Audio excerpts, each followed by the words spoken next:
everybody. I'm Larry Ridley, and this is the NFL on EA Sports. We've got a good one on tap today, and there's going to be two quarterbacks ready to get it done on the gridiron. It's Jared Goff's Rams going up against Wilson's Seahawks. With that, it's time to hook up with our commentators in the booth as we turn it over to Brandon Godden and Charles Davis. All right, Larry, somewhat surprisingly, the rain has held off. Just overcast skies so far as you get a look inside CenturyLink Field in Seattle. This crowd, as we've come to expect in recent years, as loud as any in the NFL, and they get even louder when their Seahawks are introduced. We're ready for football as the Seahawks get set to do battle with the Los Angeles Rams. Hi again, everybody. Alongside Charles Davis, I'm Brandon Godden, and you know, now more than ever, it's a passing league. We know that, and as Larry hit onto the open, we've got a couple of great passers squaring off here this afternoon. And usually the discussion centers in on how they're going to compete against the opposite defense. But you and I had a nice little chat with one of these guys in this game, and they did say, look, I'm always competing against the opposite quarterback. If I play better than he does, I think my team has an advantage. Makes the handshake afterwards a little sweeter, too. Here's Blair Walsh now about ready to get us started. And off we go from Seattle. This is fielded at the chalk of the 10. They'll bring it back to just about the 25. Call it the 24-yard line. Last week, pretty high-scoring affair that the Rams were on the wrong side of. 43-35 loss to Philadelphia. And Jared Goff, okay passing the ball, not great. Critical fumble late that ultimately led to their demise. And that's the thing that drives quarterbacks crazy. When they turn it over and it leads to points for the other team, especially the points it led to for Philadelphia. That was the lead that they would not relinquish at that point. So he's going to turn the page, look forward. Big trip to Seattle to take on the Seahawks. First place could be on the line in that game.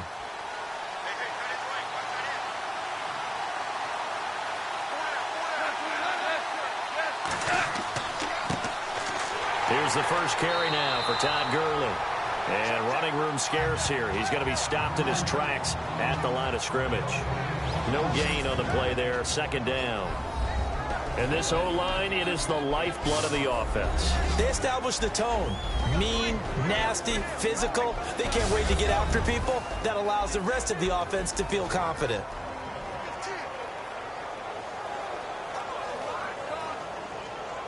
So 2nd and 10 here.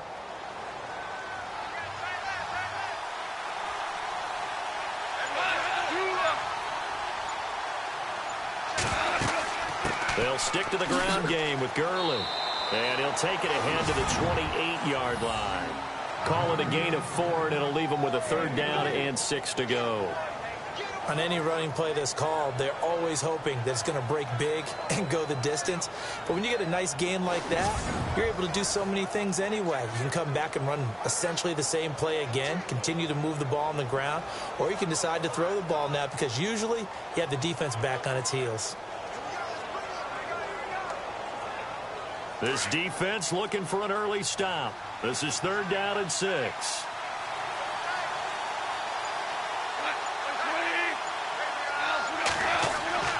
Now it's gone. Out left, he's got it to Everett. 2 yards is all they'll get on the completion.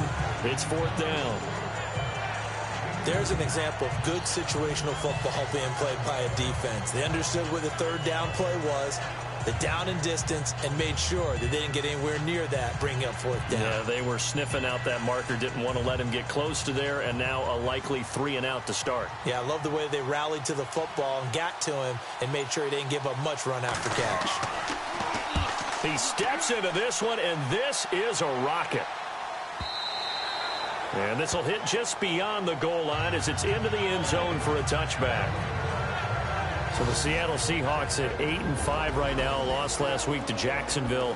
Russell Wilson and company taking the field. It was a struggle of a game last week for Russell, Charles. 3 interceptions, a season high. Yeah, and that ended up creating a heck of a margin for them. You know, so a comeback that they had to make and a big hill to climb.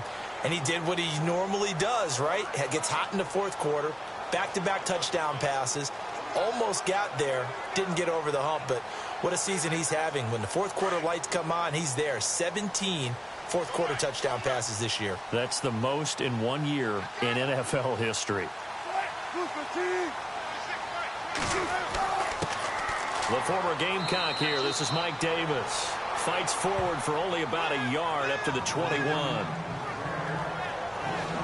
Here's the offense. Certainly some threats on this offense, and one of them that they target is Doug Baldwin. Not only does he do a nice job catching the ball downfield, he's also a tremendous blocker that helps unleash the running game.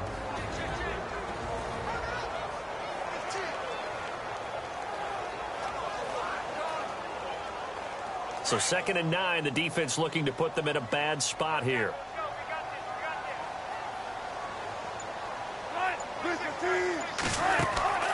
Off the play fake. Here's Wilson. And his throw here's incomplete.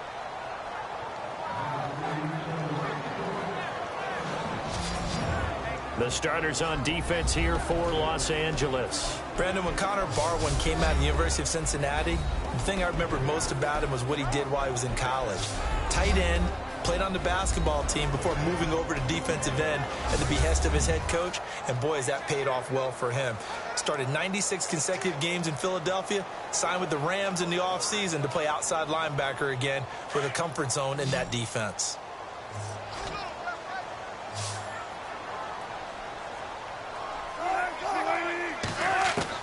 On 3rd down, Wilson. He finds his man, Baldwin. And he's able to get this one up to the 45-yard line. That one goes for 24 yards. I don't care how many times you tell the story, it never loses its luster for me. Doug Baldwin, undrafted out of Stanford, and plays like a #1 receiver should in the NFL. I don't care how you cover him. I don't care that his size isn't great. He's the one that typically comes up with the football. Absolutely. His roots go all the way back to Gulf Breeze, Florida, where he's from, right on the water near Pensacola, and then, of course, to Stanford, and, boy, he's been good.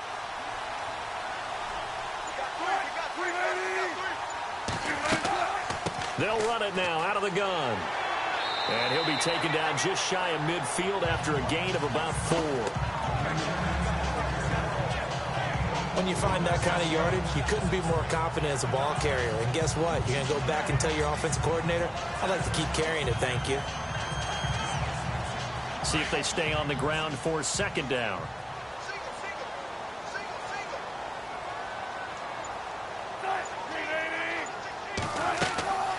Here's Wilson. They'll set up the screen with Davis. And he'll get it down to the 47 here. A good job defensively to hold that to 4 yards, and now it's 3rd down. In order for a screen pass to break big, a lot of things have to come together and be well executed, but all it takes is one small thing to go wrong and keep it from being a big game.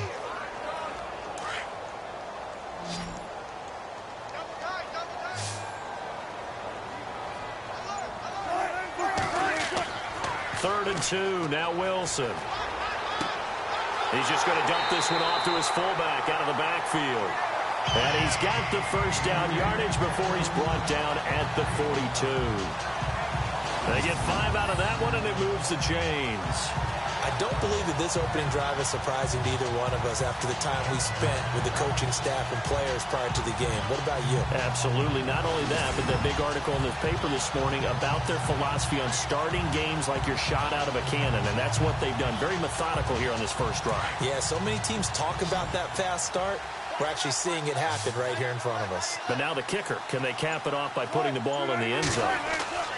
They'll throw on 1st down with Wilson. Over the middle, complete. That's Richardson. 10 yards on the pickup there, and it'll be 2nd down. We've seen quite a bit of the short passing game here early on first quarter, haven't we? We have, and I think it works a couple of ways for this team because, number one, you throw the short game until they stop it. And if they're not going to stop it, you keep throwing it, and occasionally you'll break a tackle and turn it into a bigger gain. Also, if they start to creep up, start to pressure receivers, now you go over the top, take it deep, and now you get some of those big shots downfield. Again, Wilson. And he went nowhere. Well, he went backwards, back to the 33. And they'll lose a yard that time, and that's going to lead to a 3rd down.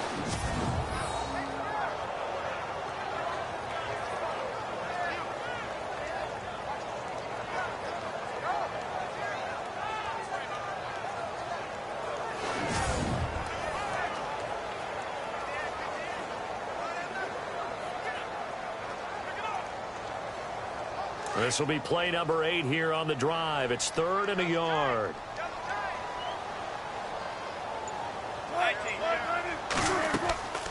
They'll run it now out of the gun. And he's able to pick up the first before he's taken down at the 27. It'll go as a gain of 6 that time, and it moves the chains as well. Yeah, once more, strong running, excellent blocking at the point of attack. They've got a nice little drive brewing right here.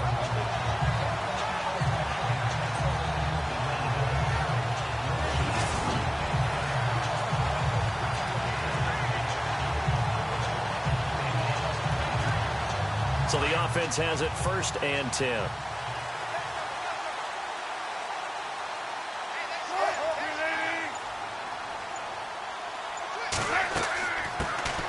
They'll run it now out of the gun.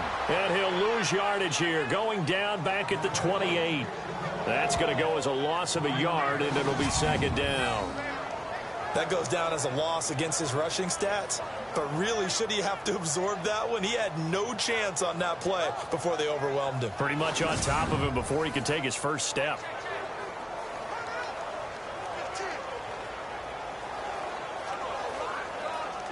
Clock rolling as we hit the midway point of this first quarter.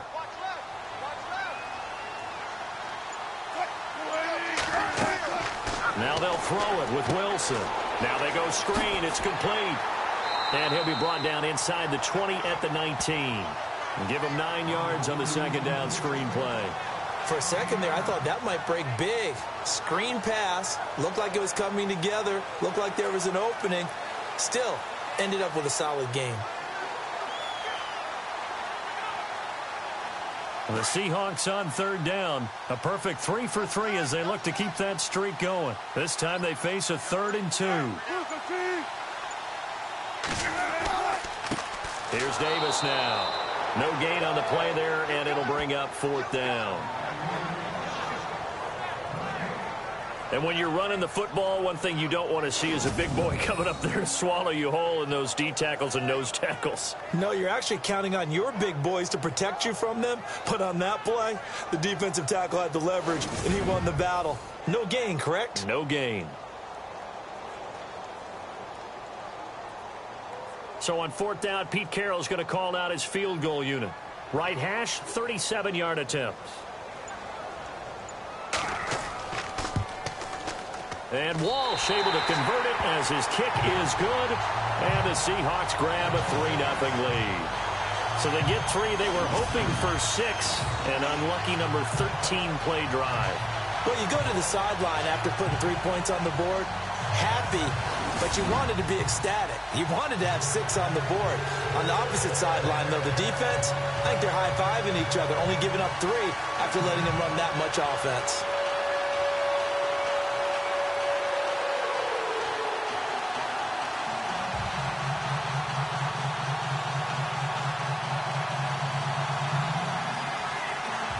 Now after the made field goal, Walsh back out to kick it away.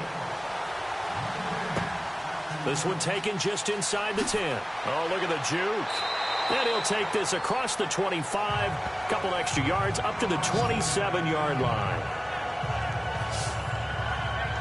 Now the Rams offense, they work their way back on the field. And they'll certainly be trying to do better than that first drive where they went 3 and out. And sometimes the first drive is just simply to settle nerves. You know what it's like at the start of a game with the emotion. Guys a little bit jumpy. But you do. Oh, you understand the same way. It's just like us calling one, right? Making sure we ease into the game, let it come to us. Well, you went 3 and out. And now they have that opportunity.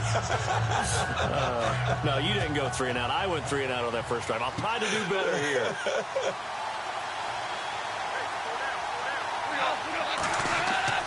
They'll try and start the drive with Gurley. Space to maneuver at the 40. And they'll get it up just short of the 45 at the 44.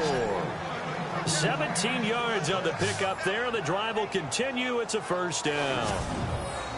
Boy, he does it at a high level, doesn't he? Because when I watch him, I think of his vision. Straight ahead, peripheral. Also has that sense of where holes are going to be before they actually open. I think that helps set him apart from many of the other backs in the league.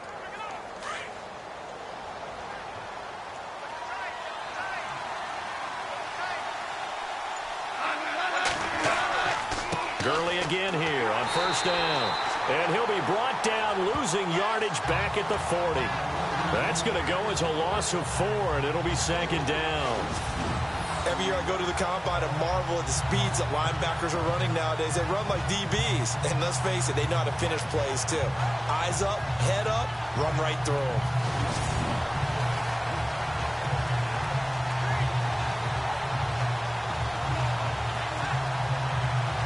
And a long way to go for the offense here on second down.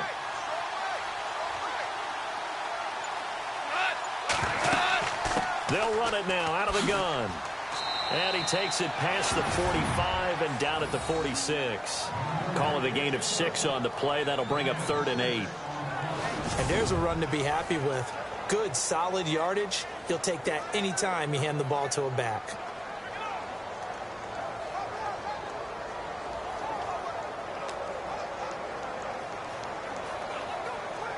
A nickel look by Seattle on 3rd down. Yep, 5 defensive backs now.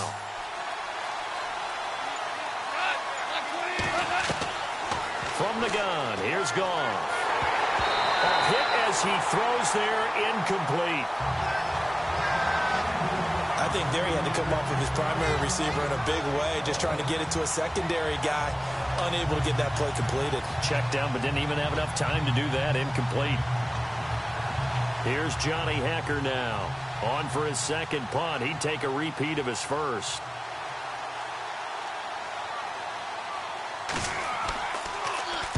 This is away and a very good kick. Angled for the sidelines.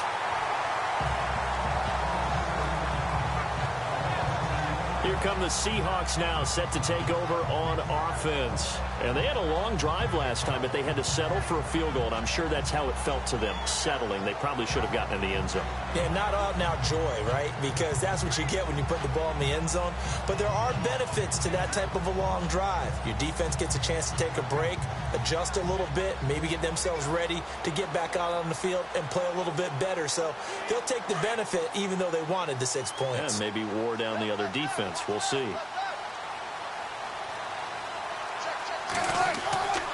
They'll run with Davis. And he is swallowed up right at the line of scrimmage.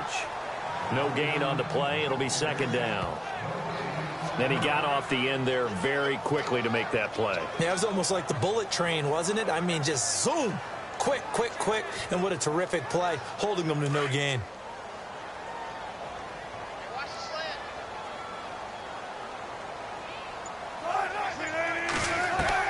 On second down, here's Wilson. Oh, he's got a little daylight. He finds an opening past the 40. And able to get this one across the 45 before he's brought down. They call it a gain of 19, and it moves the chains.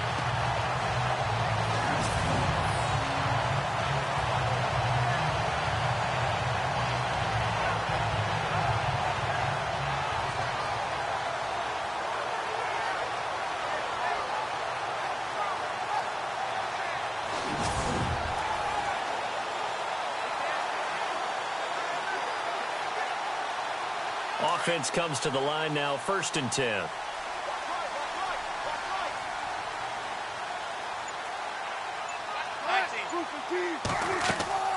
They'll run it now out of the gun. And he'll fight his way forward to about the 48-yard line. 2 yards on the carry there, and it'll be second down. Well, he was looking for some running room, and there wasn't a whole lot of it there on that play. I think he was lucky to get a couple of yards out of it, because those defenders, they were rallying to the football pretty quickly. So the offense looking at a 2nd and 8.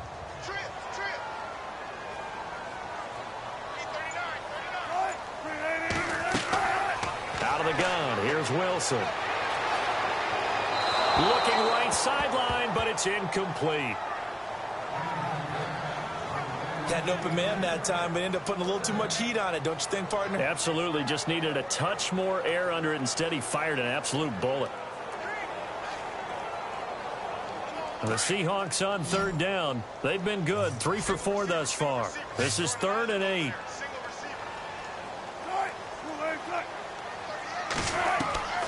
From the shotgun, Wilson. And an alley to run. Nifty footwork at the 45. Give him 6 on the play, and that's going to bring up a 4th down.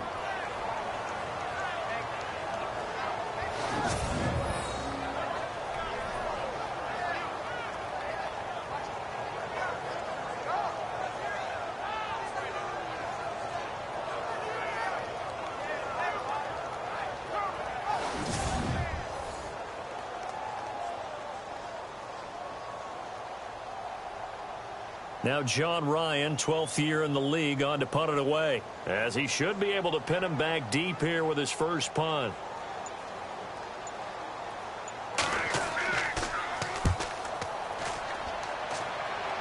No returning this one. It sails out of bounds, and they'll spot it right at the 20. The Rams offense now making their way out to take over. And this is their third drive. Maybe the focus right now not so much on points, but getting their first down. And when you start off a game, you don't even think that's an issue, do you? But you go a drive, a second drive, no first down, that becomes an issue. Now you got to think about, okay, what type of play calling do I have to do to get us in a spot to pick that first one up?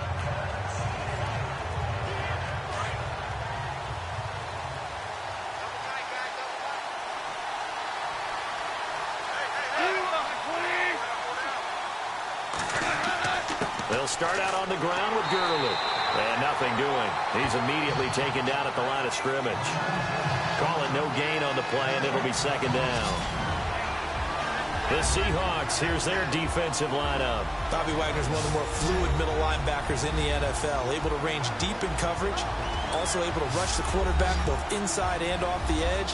And is an absolute tackling machine in the running game.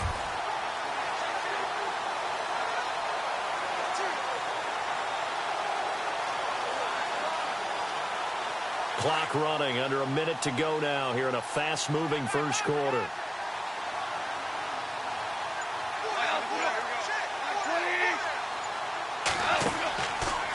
Now a draw as Goff gives to Gurley. And a nice move will yield nothing as he's stopped behind the line. It's a loss of 2, now third down. What a tremendous play by the defensive line. Instead of getting too far upfield against the draw, able to hold their spot and make a big play in the backfield.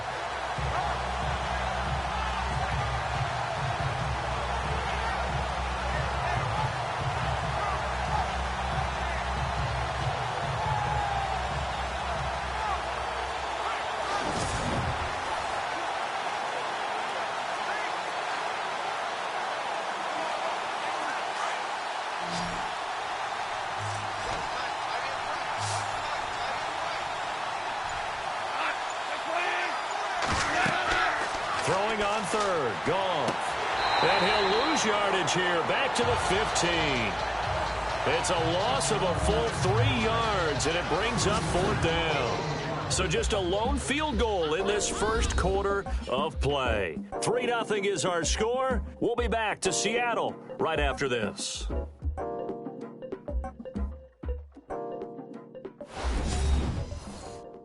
The NFL on EA Sports is fueled by Gatorade, the sports fuel company. Back live now to begin the second quarter with Charles Davis, Brandon Gaudin. It's the Rams with a football to get us going. They are, however, facing a fourth down situation.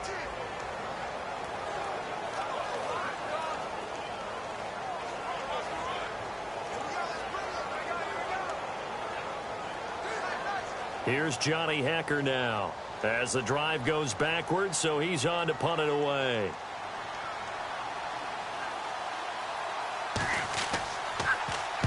He's been a busy man here in this first half as he gets it away.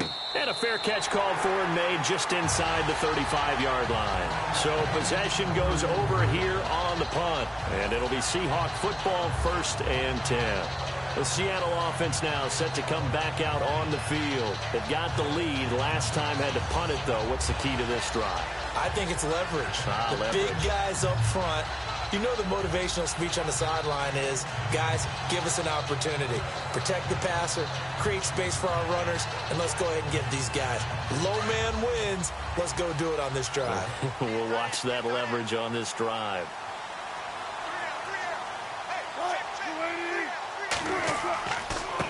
On the carry, it's Davis. And he stopped immediately there. Officially no gain on the play, and it's second down. So nothing there. I don't know that that's all in the back, though. You got to look at blocking there, don't you? I would agree with that totally. At some point, they have to win at the point of attack. Instead, it was the defense getting it done again and holding them to no gain. Watch left, watch left, watch left. Start right there. They go again with Davis. And he's got room. And he'll get up to the 43-yard line. That one good for 10 yards. And that'll bring up a 3rd and 1. Look, the first down marker is out there, but sometimes it's hard to find for an offense when they're in a long yardage situation, which usually means throw the football. In this case, they went against the tendency and ran it. And boy, the reward was there. A big, big pickup. And guess what? It's now 3rd and very short in order to try and pick up a first down.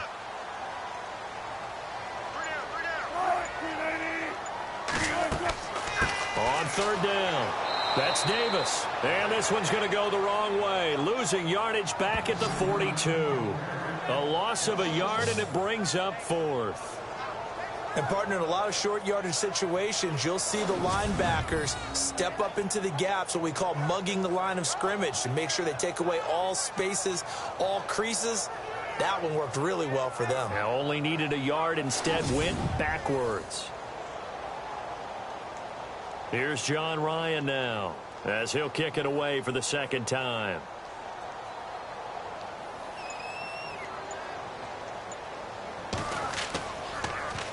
And this is away. It's a high kick, and he got all of it. And a bit of a mistake there. This is well into the end zone for a touchback. And our attention shifts to Todd Gurley. They haven't been able to get him on track. They haven't been able to get this offense on track. No points so far. Maybe it's time to start doing a few different things. Throwing the ball a little bit. Maybe featuring other people touching it for a while. And then you've got a chance to come back to it when things have changed a little bit. They have to make an adjustment. There's still time for him here as we sit in the 2nd quarter.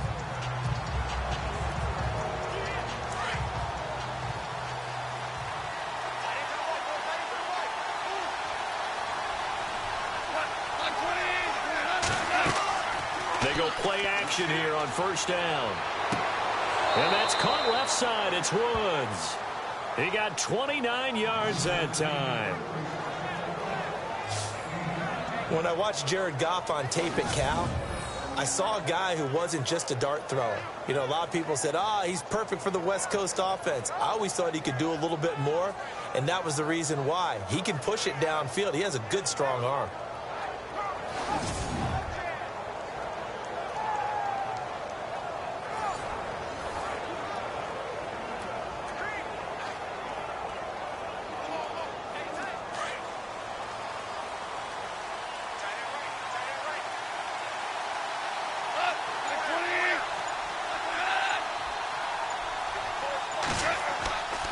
On 1st down, it's Gurley. And he's going to fight his way forward here for a modest gain. 5 yards on the carry. Good pickup on 1st down. Partner, I think from our experience together, we have learned that most offensive coordinators are going to tell you, if I'm going to run the football on 1st down, I've got to get at least 4 yards. They got 5 here. They've got to feel pretty good about that one.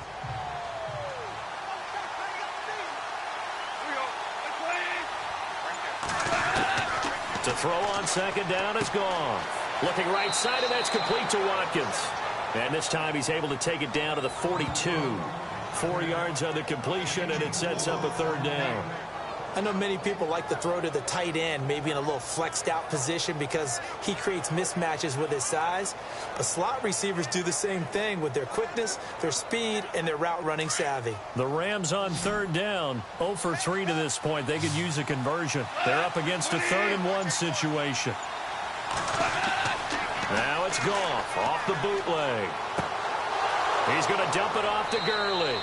And he gets it to the 34, good enough for the 1st. It goes as a gain of 8, and it moves the chains. So many times you hear today's NFL described as a space game. Get your best players into space with the football in their hands. That's why sometimes you just swing it out to your runner, get him out in the flat, and let him have a chance to make people miss an open field.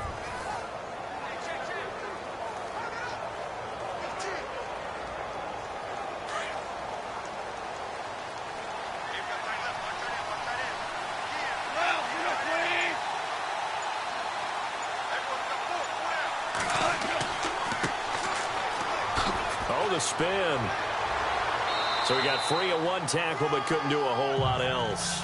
5 yards is the tally on 1st down. That brings up 2nd and 5. offensive linemen love creating space for their guys carrying the ball, but when that guy also breaks tackles and creates extra yardage, they almost feel like he's one of them, and they really embrace him.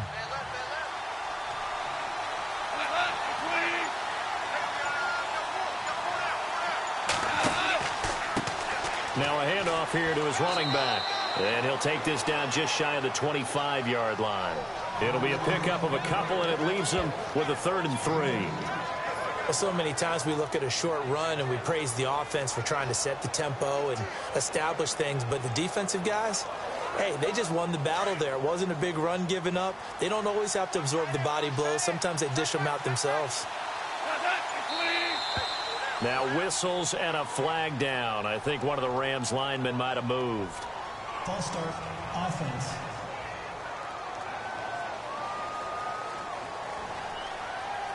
Still 3rd down.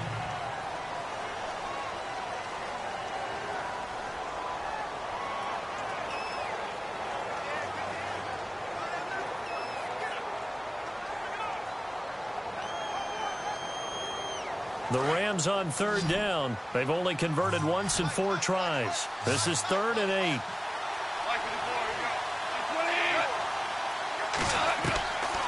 Out of the gun. Goff. He'll throw underneath for Gurley. And they'll be inside the 25 now at the 24. It's a gain of 7, and it'll be 4th down. Well, it wasn't a big strike, but that completion put them in really great range. What do we have now, 4th and inches? Yeah, it's not more than a half a foot. You know what I would do here? You would always go for it. I'm one of those guys.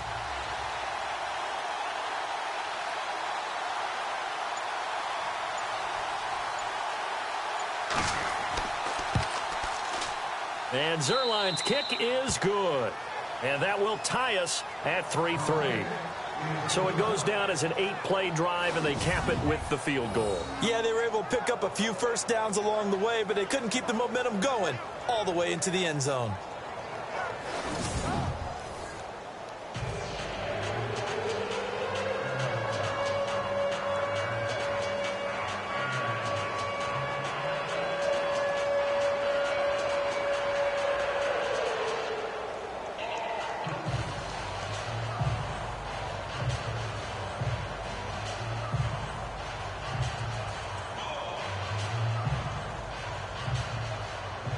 So we're right back where we started, all even as the kick's away.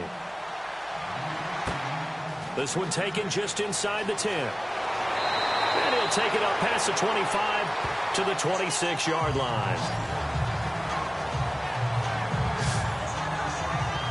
And out now come the Seahawks. And they're coming off a 3-and-out, my friend. I think they've got to look at that play sheet and go to a spot that they haven't gone before. Time to shake things up a little bit to try and get this offense moving. Okay, so how do you do that? How do you shake things up?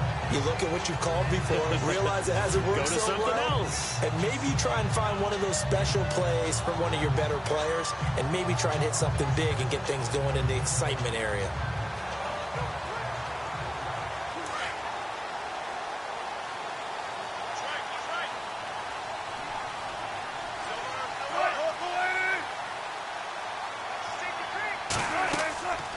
They'll run it now out of the gun. And they're able to get this one across the 35. Give him 12 yards on that one. It earns him a fresh set of downs. Tremendous blocking by the interior of the offensive line. They didn't just gash him there. They blasted a gaping hole for him to gallop through. I think if he comes back to the huddle, he better be giving them a whole lot of credit and thanking them for that much space to rumble.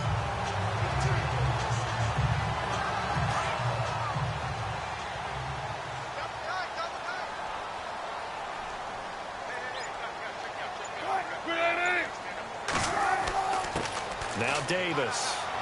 And he'll take this forward for 2, maybe 3.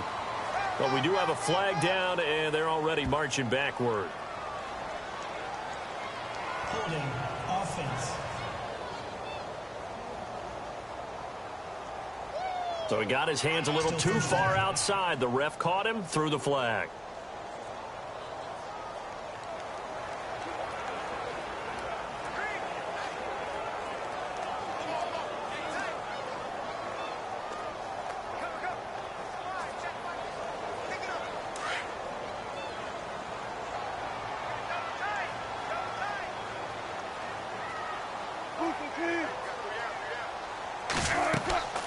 They'll run it now out of the gun. And he's going to be met at the line of scrimmage and taken down. No gain on the play there. Second down. Well, a well-executed blitz, no doubt. Great job by the linebacker. Maybe the quarterback, if he could have seen that, could have audibled there. Yeah, he needed to be in a different play because that one just meshed perfectly for the defense. All the gaps were filled except for the one the offense really wanted to run through, and that was filled by a big man wanting to make a tackle. And he made a great tackle. Now Wilson. And this is caught. It's Jimmy Graham. The reception good for 7. It's third down. They gave up the completion there, but this is what zone defenses count on. Catching the ball and not much run after the catch.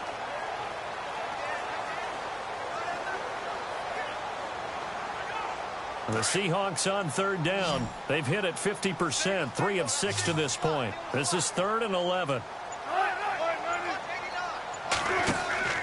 They go play action now. Wilson.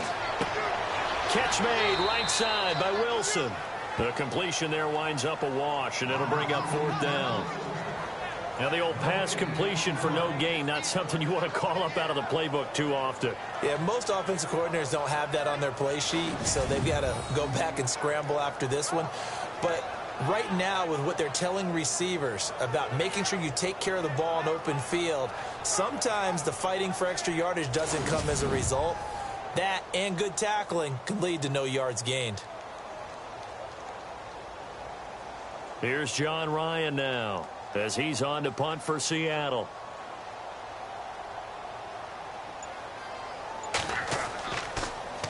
And he gets this away, and look at this. This is a good one. And that'll hit in the end zone. Much too much leg there. That'll be a touchback. Here's the Los Angeles offense as they get set to take possession. And last time able to get 3. It's not what they wanted. They wanted 6, but they got at least something. They mustered something out of the drive. They'll take it. I like the way you've described it. Not ideal, but they'll take it. Anything to put some points on the board.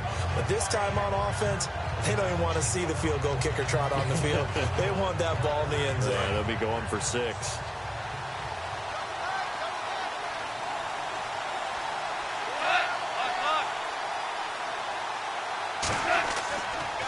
Goff turns and gives to Gurley. Gets this to the 24 for a gain of 4. Well, if you're a football guy, that's a pretty run because everyone is in sync right there. Obviously, the guy carrying the ball, but how about the people up front? Leverage, athleticism, they created some nice space for him.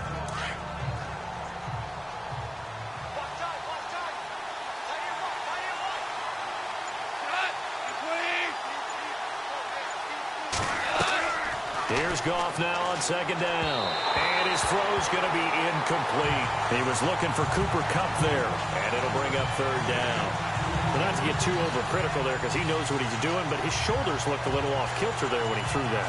I don't think you're being overly critical there. You're just analyzing it, and he gets those shoulders right. That pass will go from incomplete to complete. The Rams on third down. Just 1 for 5 to this point. This will be 3rd and 6. Call. And he's got his man on the out route. The completion there winds up a wash, and it'll bring up 4th down. Well, he caught it right at the line of scrimmage, and before he could even think about advancing it forward, he got hit. Great tackling, because that's what you're taught. Don't give up yards after the catch, and most offenses make a living off of yards after catch. Those hidden yards that may not go into the score sheet, but they count big for moving the ball and stretching the field. Really nice open field tackle. He's averaging just under 50 yards a punt as he gets this away. That'll be put in the books as a 53-yard punt. And the offense will take over with a new set of downs. The Seahawks offense now, they get ready to come back onto the field. Now, if you're a fan of punting, and I know that not many people are, but this game kind of turning into one for you. Well, it's okay if it's a skills contest, right? We're really into it then, but not during the course of an actual game. This has turned into a field position game, though. Sometimes the better punter may actually determine the outcome.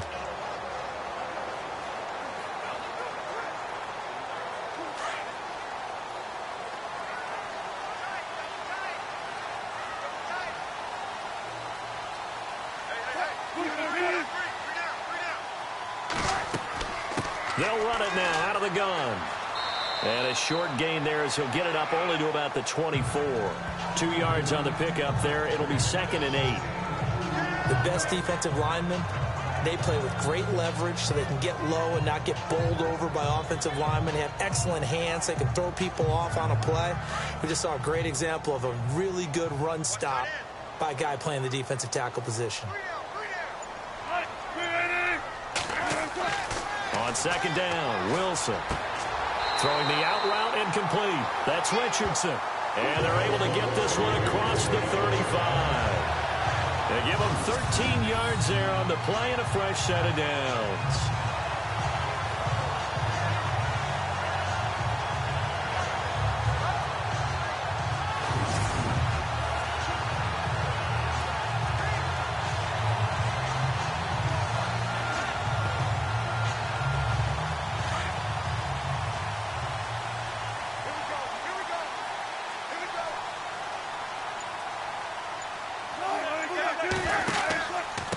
Going to give this time to the tailback. And a big tackle there as the defender runs right through it. Around the 37. No gain on the play. It'll be 2nd down. And as a defensive end, getting off the ball quickly, swarming to the football, making a tackle. That's what we saw right there. Yeah, and that's what their job is. And really, a lot of the time, they have to throttle back a little bit in the run game because you know those defensive ends, they're like in a sprinter stance. They're just headed straight for the quarterback. That was good recognition on that play to hold them to no gain. Wilson. And down he goes on the pressure from the Rams defense. Robert Quinn able to get in there and take him down for a loss of 3.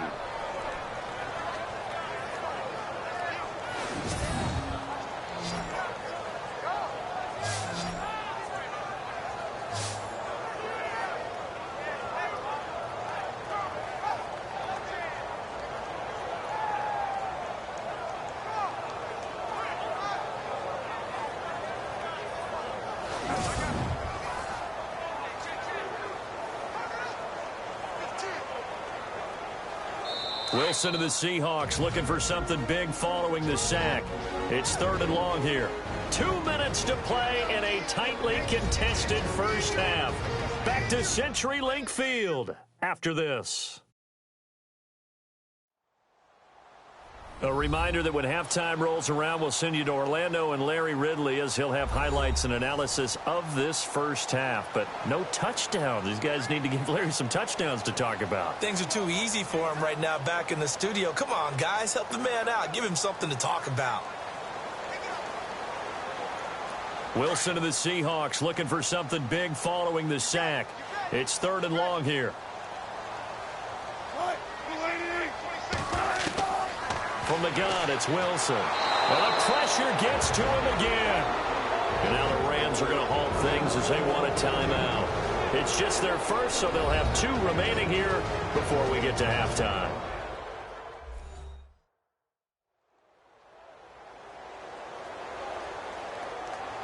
All right, so the timeout over and all 11 men back out onto the field for the defense.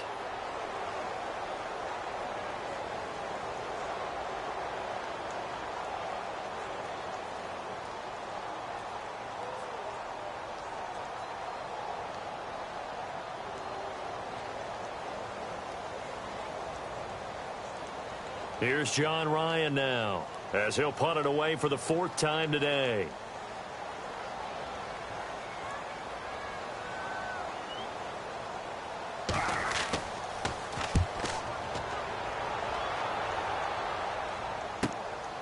This is taken at about the 14. A big kick there. We'll call it 56 yards on the punt. And the Rams will go on offense here with a 1st and 10. The Rams offense now, they get set and head back onto the field. And our game's hit a little bit of a lull here, a little bit of a snag. Punts on back-to-back drives. And old school coaches don't necessarily mind that. Didn't turn it over, right? Didn't create a big play for the other team. Right now what you're looking for is can you gain an advantage in field position? And that's what both teams are seeking right now. Yeah, they'll be seeking to gain that advantage here on this drive.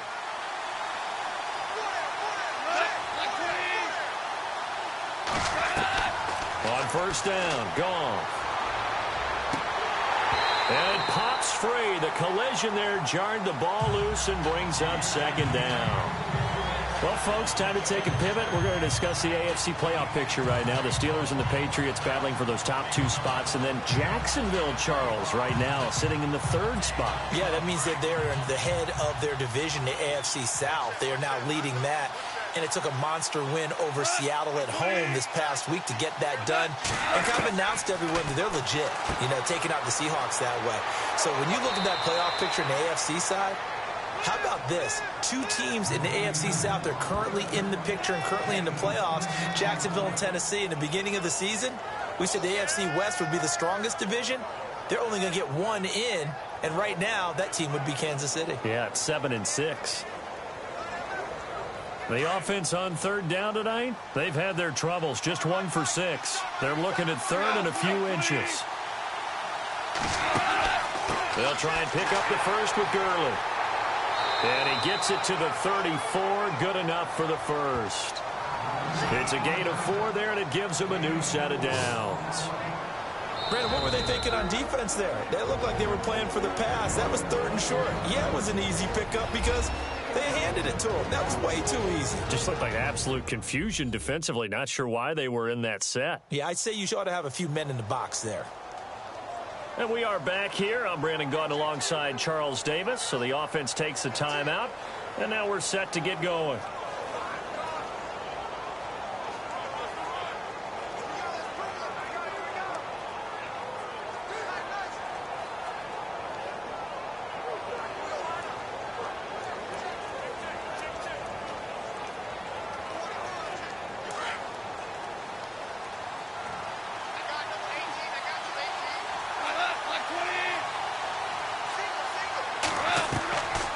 First down, it's gone. And some room to work. And brought down, but not before reaching the 45-yard line. It's a gain of 11 yards that time, and it produces a new set of downs. Goff on first down. Keeps himself upright, shelling through the defense. He couldn't quite hold it. Got hit. Ball pops out, incomplete. Well, let's step aside from this game for a second and look at the NFC playoff picture right now. You've got the Eagles at 11-2, the Vikings at 10-3, and after that, you got 3 9-4 teams, Charles, all vying for that third spot. Yeah, the Los Angeles Rams leading the NFC West, but the story to me is the NFC South. Because right now, if the season ends, you get 3 teams from the South in the playoffs.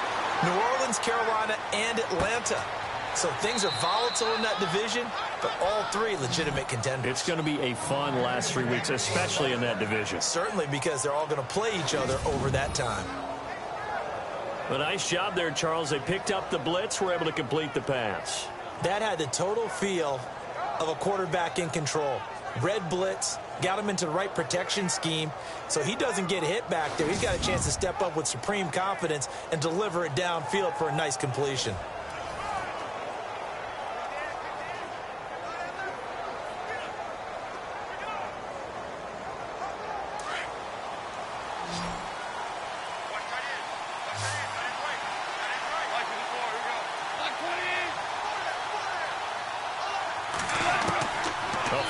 Shot before break here. Goff. And that's incomplete. So we've reached halftime in a low-scoring affair. Just a pair of field goals. 3-3 is our score. As we send you across the country to Orlando. Standing by there, Larry Ridley with our EA Sports Halftime Report. Larry? Thanks, Brandon. I'm Larry Ridley, and welcome to our EA Halftime Report. Let's look back now at this closely contested first half. Both the Seahawks and the Rams are having some trouble moving the ball through the air. The yardage totals are low, and that's helped play into what was a low-scoring first half. So here we go. Let's take a look at some of the highlights from the first half.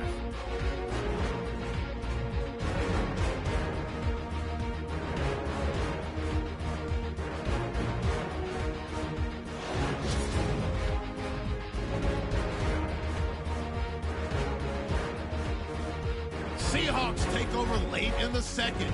Robert Quinn showing skill here to get to the quarterback. This ends up with a short loss in yardage.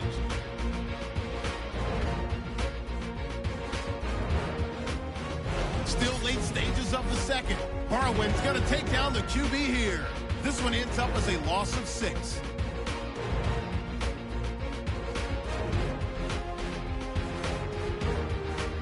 That'll do it for us here at EA Sports Studios. Let's get back out to Brandon and Charles for the call of the second half. Brandon.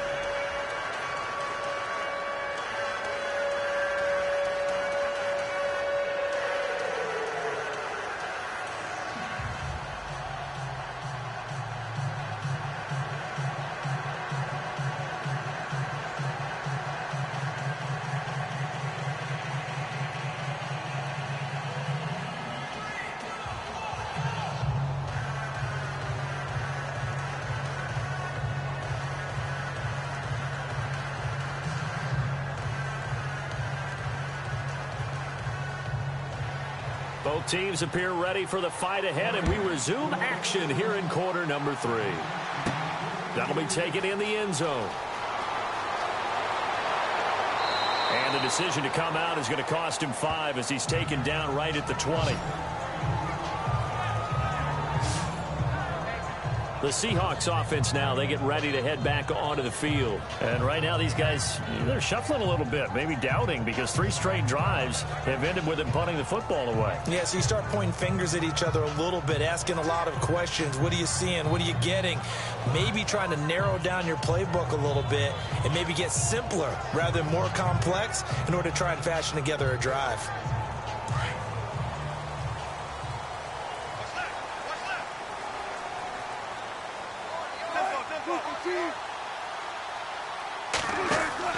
On first down, Wilson. A quick hitter complete. It's Richardson. And they're able to get this one across the 35. 17 yards on the pickup there, and the drive will continue. I like watching the wide receiver screen because it's a real teamwork play. Because guess what? The guy catching the ball, he'll get all the credit. But how about the people up to block in front of him, either fellow receivers or offensive linemen? That makes that play a really nice timing play, and sometimes it can break big.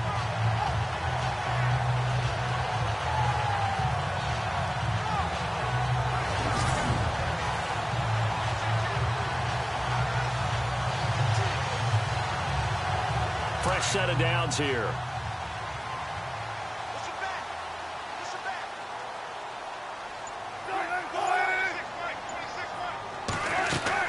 They'll run it now out of the gun. And he'll take this one for about 4 up to the 40. Not a run that you're going to write home about, but still a good first down run. That's what an offense calls staying on schedule. 3 to 4 yards on first down, you're set up very well for the rest of the drive. And after the play on the ground, that brings up second down here.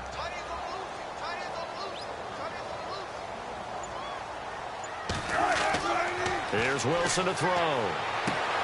Throwing the out route incomplete. It's Baldwin.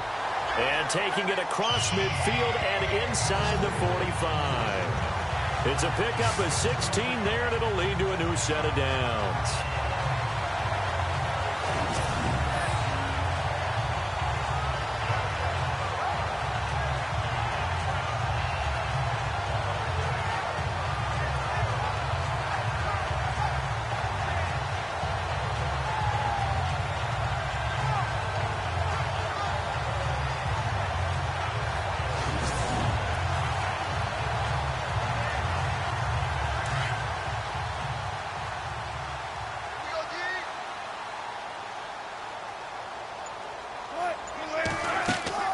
They'll run it now out of the gun. And he'll take this one down to about the 40.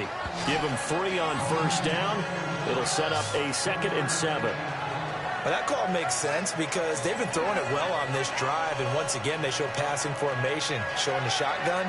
Then they ran out of it. That's a nice play by them defensively, though, to hold it to a short gain.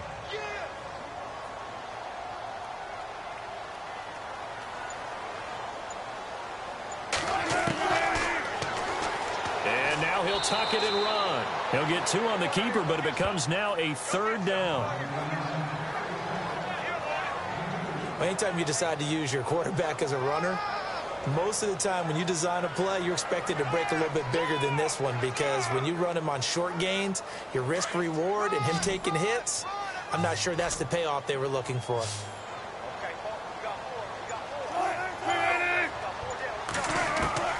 From the gun on 3rd down, Wilson. And it's going to be incomplete. He was able to catch it there on the right sideline, but out of bounds, says the line judge.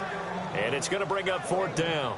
Well, 3rd down, he tried to stay in bounds, did all he could. He caught it, but was led a little bit too far. Yeah, and that's always difficult, isn't it? Because you know half of your body is trying to stay behind while the other half is reaching out, trying to catch the football.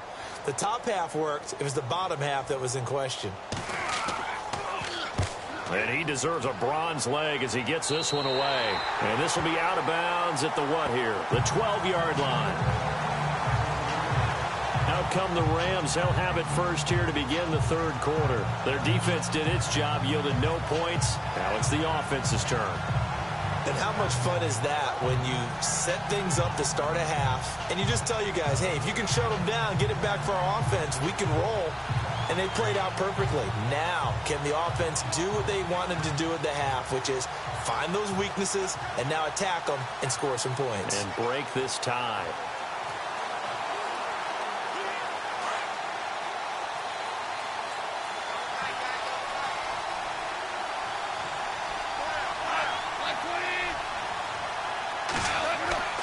Time to establish the run game here. Gurley. And he'll lose yardage here. Back at the 11, he goes down. It's a loss of a yard there, and now 2nd down. Well, Brandon, so much for halftime adjustments. They still can't get anything going on the ground. It may be time to loosen things up and start flinging it around a little bit.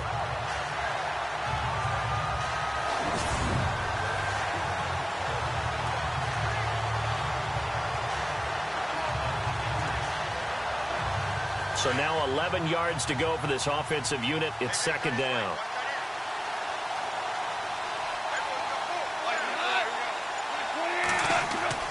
Back to throw. Goff. And a quick throw here. That's complete. And able to get this one out just shy of the 25 at the 24. Goff finding fellow 2nd-year man Higbee for a Rams 1st down. And there's another completion to the tight end. And let's face it, it is hard to overthrow a 6'6" target. It is indeed. Quarterbacks like their speed guys. They like that huge 6'6" target that they've got in him. They really do, and it reminds me of what one great tight end told me once. He told his quarterback, just make sure you throw it up there. You know, kind of like put up on the top shelf where the kids can't get it.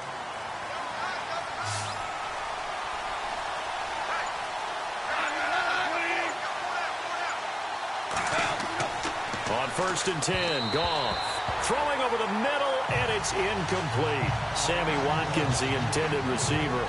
And it's 2nd down. Well, that gives us a chance to take a step back and look at last week in the NFL. We had 2 teams clinch playoff spots officially, Charles. The Eagles and the Steelers are in. How about that? We always talk about December being playoff time, right? The drive.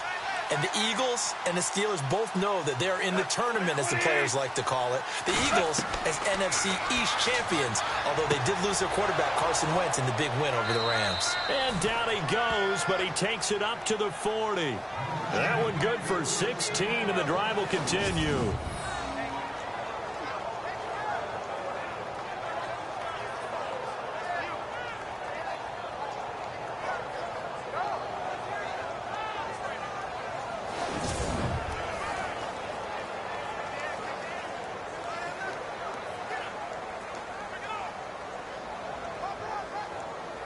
First down and 10 now for the offensive group.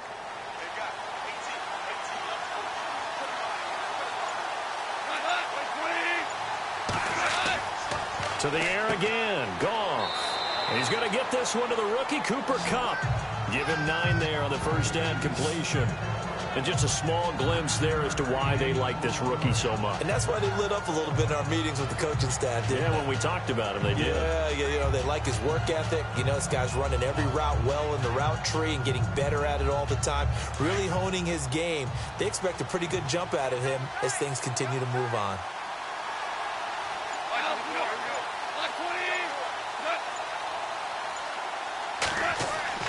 They go play action with Gurley. Now Goff. Throw right side is into the hands of his tight end, Everett. They pick up 12 on the play there, and they move the chains. When this offense can get their tight ends involved, they can move the football. Here, a nice route, able to look it in, and picks up the first down.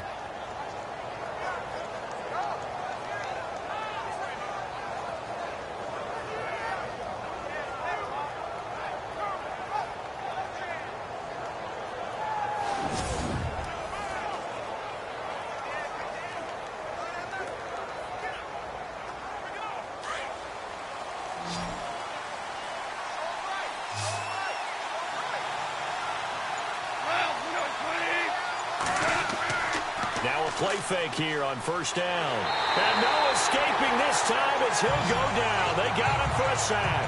K.J. Wright from his outside linebacker spot, forcing the sack for a loss of 8. And plays like that really hurt play calling. They had a really nice gain on the previous play, but gave about half the yardage back on the sack. Excellent pressure up front. Nowhere to go with the football. Down he goes.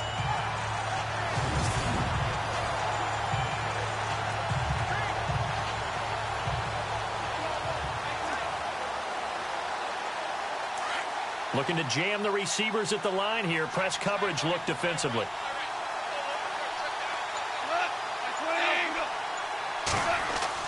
On second down, here's Goff. He's going to flip that out to the flat. It's complete. And this time he's able to take it down to the 42. It'll be a gain of 6, and they'll be facing a 3rd and 12. And just in general, Charles, on a play like that, how tough is it for the defense to account for a running back essentially being a receiver downfield? It's very difficult, especially if the running back has skills like a receiver, and you're aware of that before the game even begins. So throughout your practice sessions, you're going to want to be aware of him. Where is he lining up? What can he do? What kind of damage can he do to us downfield? And who can match up with him without weakening our overall defense? You're exactly right. It's a tough task to match up to him. It'll wind up being stopped for no gain, and it'll lead to a 4th down. That goes in the category of a play that the defense is going to cherish and excites them. A completion, yes, you give up the pass, but no gain. I mean, that's exactly what you want on defense. And sets up the 4th down.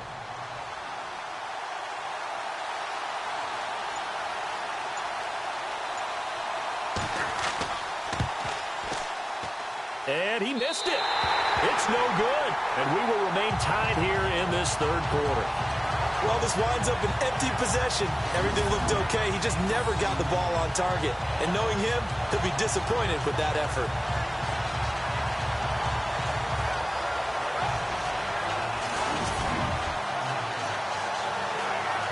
The Seattle now ready to march out of the field. And a tight game after punting last time. See if they can get something going on this drive. As they head to the field now, with the game this close, you've got to feel there's a sense of urgency for them going on offense right now. But they have to do it without letting panic creep in and affect their play. So they tried the 59-yarder and missed it, and now this offense starts just 1 yard shy of midfield. Well, throw on first down with Wilson.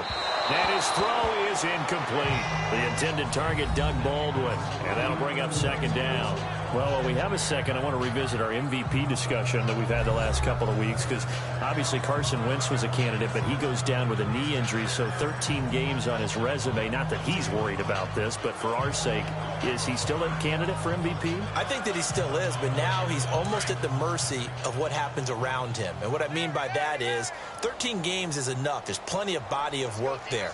But if Tom Brady continues to go off and New England goes in as the #1 seed in the playoffs, you know, that bolsters his case, of course.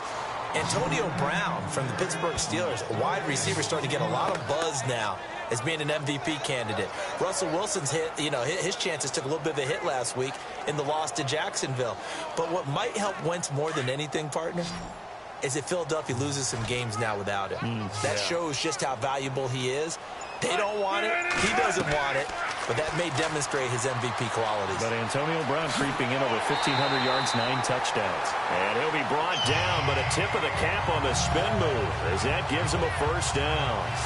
Give him 11 yards that time and a new set of downs.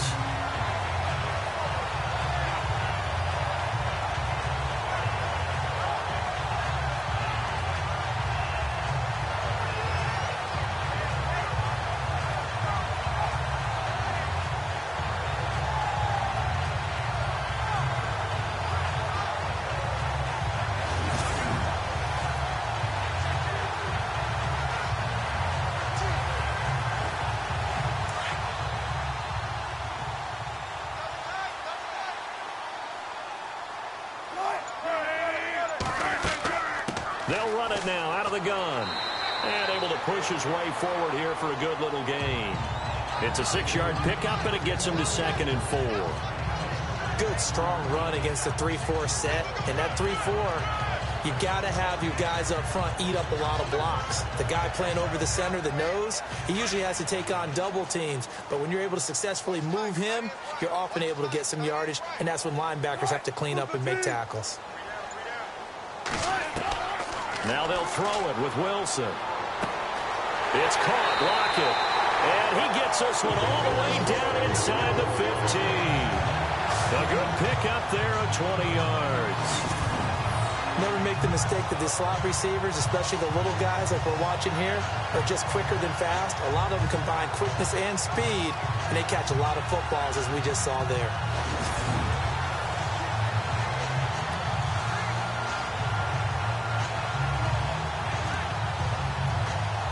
And the next snap coming inside the red zone here.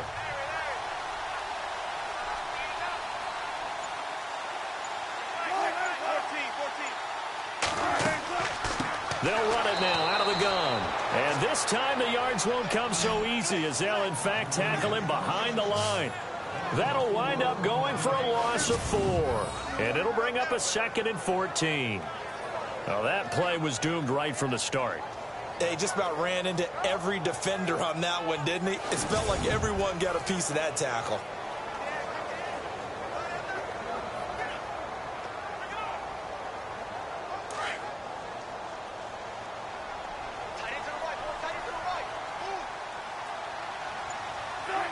False start's going to push him back, but these days, how hard must it be to be an offensive lineman? It's very hard, Brandon. You've got defensive linemen flinching, trying to draw you offside. You've got the loud crowds, and there are just so many super athletic players on defense now that you have to deal with each week. But through it all, these guys just sit in there for 4 quarters and slug it out.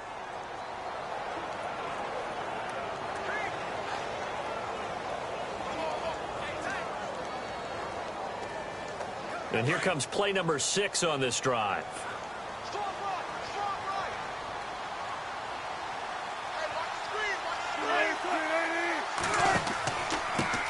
And he'll give it here to his running back. And he's going to lose yards. They take him down at the 26.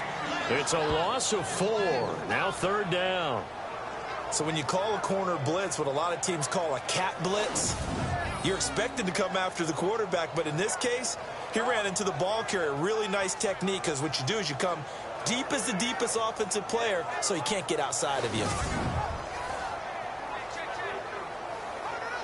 So 2 disastrous running plays, and now they face a 3rd and very long.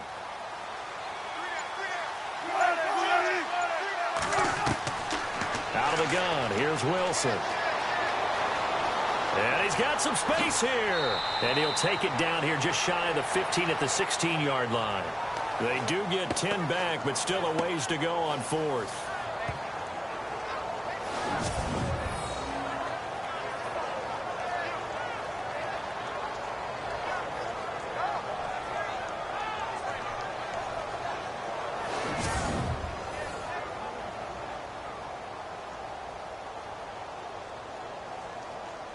So out comes the field goal team now for the 2nd time here today. From the right hash, this from 33.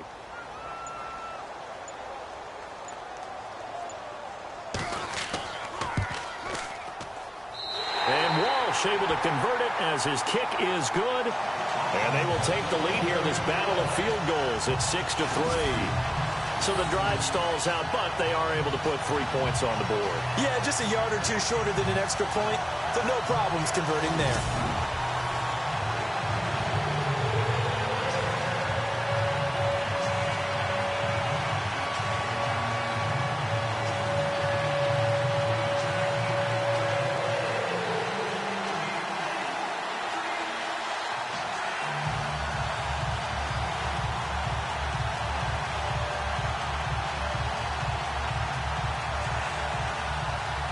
Now after the made field goal, Walsh back out to kick it away. This one taken just inside the 10. And a good return as he'll be stopped just shy of the 30-yard line. So now here are the Rams as their offense comes back out. Last time out, they had that long 50-plus yard field goal that they missed. And I'm sure on their sideline they're thinking to themselves, okay, do we still want to try one if we're in that position again? And I would dare say that the answer would be yes. They're going to have a lot of confidence in their kicker. But just to be on the safe side, I'm sure they told their offensive guys, can we get a little bit closer this time? Closer. Yeah, you know, I'd rather get in the end zone first and foremost. But if all else fails, less of a field goal attempt for him.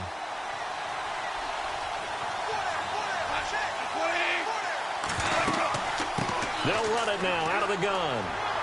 And room to run as he's up past the 35-yard line. It's a 7-yard carry to set them up with a 2nd and 3. Well, no matter how they phrase it, staying on schedule, staying ahead of the sticks, whatever you want to call it, 7 yards on first down, that fits the bill.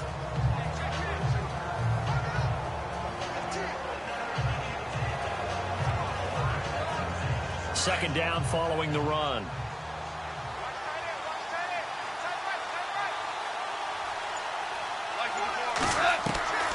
From the gun, here's Goff. Looking right side, and that's complete to Watkins. And getting this just shy of midfield, they'll spot it at the 49. Goff to Watkins for a Rams first down.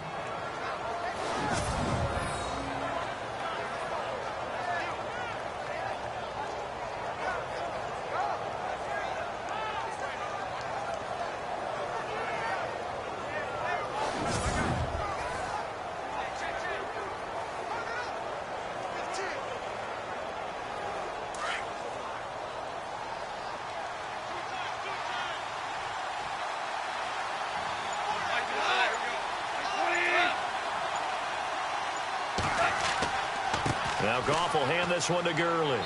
And he might have got this across midfield, not by much. They'll mark it down at the 49. Give him a couple on the carry there, 2nd and 8. That's a good play by the guys on the defensive side of the ball. Held him to a gain of 2. And that changes the playbook a little bit now for the guy calling plays. 2nd and 8. Now he's got to probably think about going to the air instead of maybe staying with the ground game.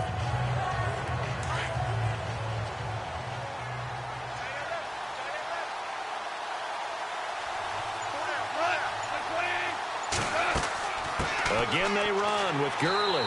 And he'll go down, and that will do it for the third quarter of action. So they'll get a little extra time to come up with his third down play as we played 3 quarters. We'll return with more after this break. You're watching the NFL on EA Sports.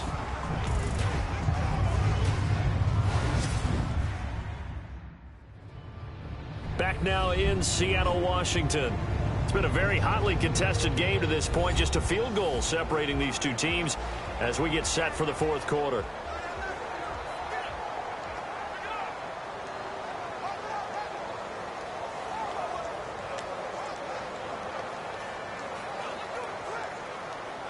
The Rams on third down. They've struggled to the tune of 2 for 8 so far. This will be 3rd and 6. A shotgun snap for Goff. And that is incomplete. A pretty good coverage there, and both of these defenses, they've had good coverage throughout this one. No doubt about it, and in today's NFL, where we're used to a bit more scoring, this feels almost like a well-pitched game in baseball on both sides where the tension continues to build. Who's going to make the big play?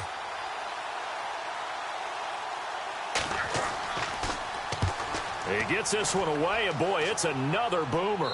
This one angles out of bounds at a good spot in the coffin corner. And they're going to mark this out of the 5-yard line.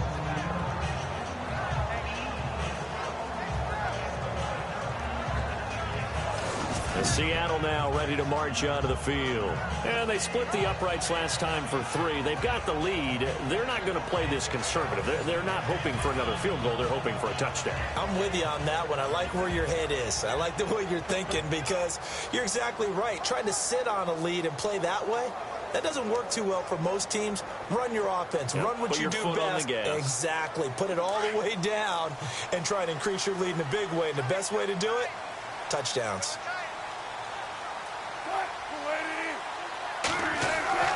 Now Wilson down around his goal line. And the Rams got him. They bring him down. On the quarterback, Ogletree. Coming in hard on the blitz. He gets him down for a loss of 4. Now this is where field awareness comes into play. He's getting perilously close to his own goal line, and after that sack, backed up to his own 2.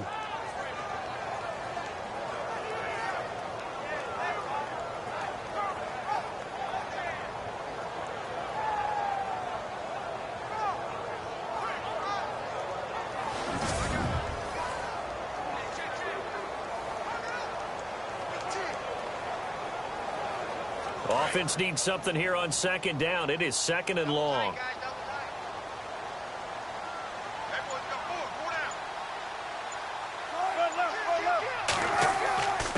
Now a handoff here to his running back. And he's going to be taken down shy of the 5-yard line. 3 yards is the pickup, but it leaves him still needing 11 here on 3rd down. A tight game like this, such a tough spot for the offense to be in. Even though they have the lead, Charles, back up so close to their goal line, they got to protect the football. And that's when you have to take care of your team with play calling as well. Not a lot of misdirection, not a lot of counters, not a lot of plays where you have extra ball handling. Get it right to the hands of your running back, tell him to take care of the ball, and try and move forward. And he's going to drop this off to his fullback.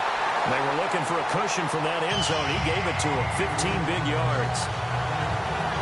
Now that's a big pickup right there, and so often we focus on how the quarterback's faking on play action. How about everyone being in on the deal and picking it up? 2nd, 3rd levels, you could see them trying to recover. They bit. Worked out offensively.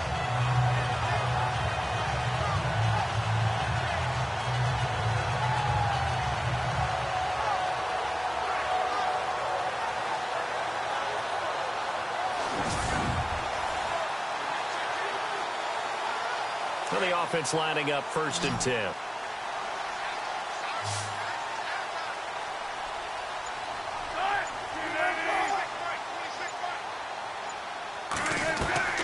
From the shotgun, Wilson. Room here to run. And he's going to get this one across the 30-yard line. Back-to-back nice plays, 12 yards that time and a 1st down.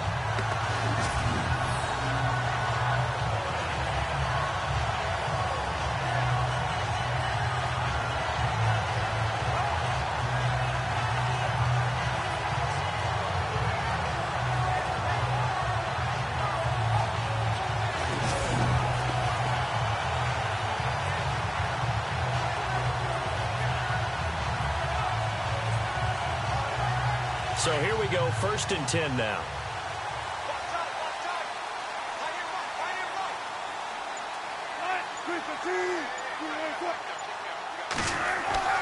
To throw is Wilson.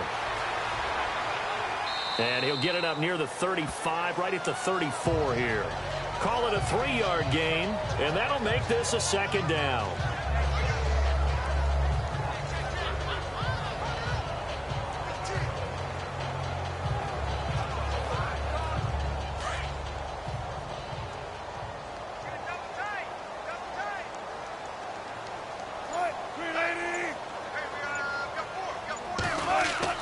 On 2nd down, here's Wilson. It's caught outright by Graham. That throw good for only a couple. It brings up 3rd down.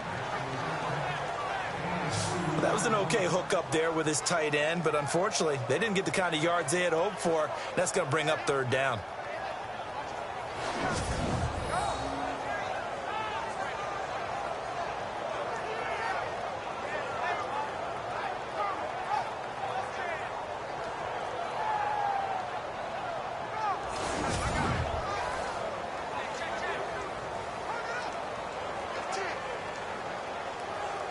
The Rams go nickel here defensively on 3rd.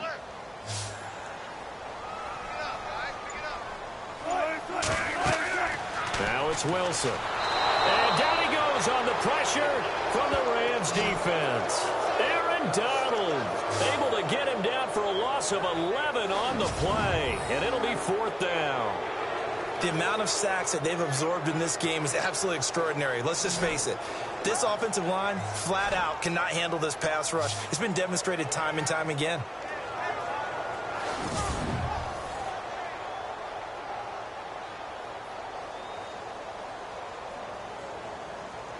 Here's John Ryan now, as they're forced to kick for the 6th time today.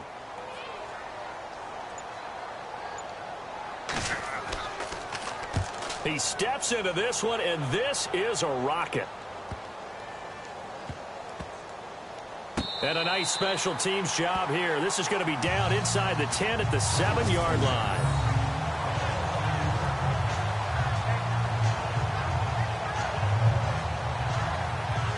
And the Rams now coming out on the field. These guys had to punt last time. It has not been a very fruitful game offensively thus far.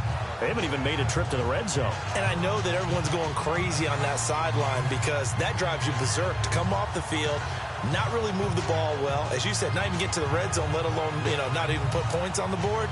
They've got to just take a deep breath, relax, try and figure out what is working, and call more of that. Very tough spot here for the offense to start.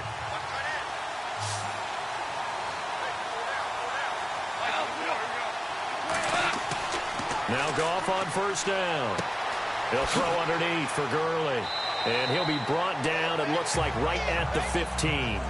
It'll be a gain of 8 yards, and that'll make it a 2nd down.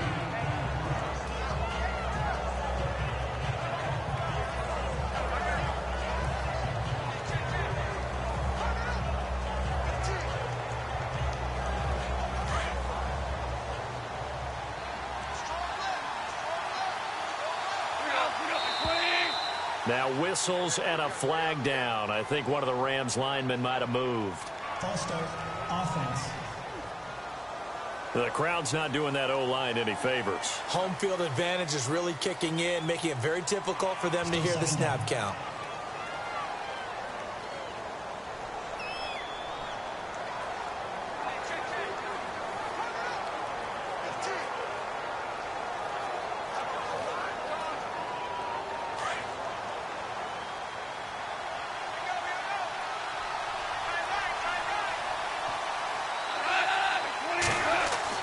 To throw on 2nd down is gone. Right side complete. That's Woods. And able to get it here to about the 16-yard line. 6 yards is the pickup, and that'll lead to a 3rd down.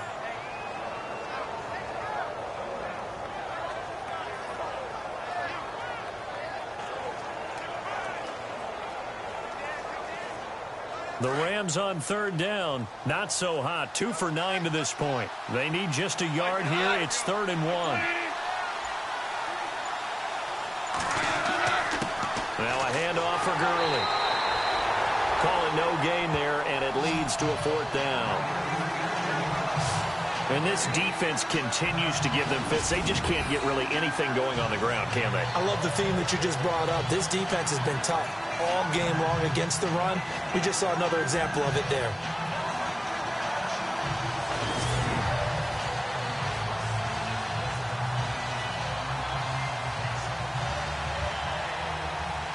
Here's Johnny Hecker now, standing just outside his own goal line.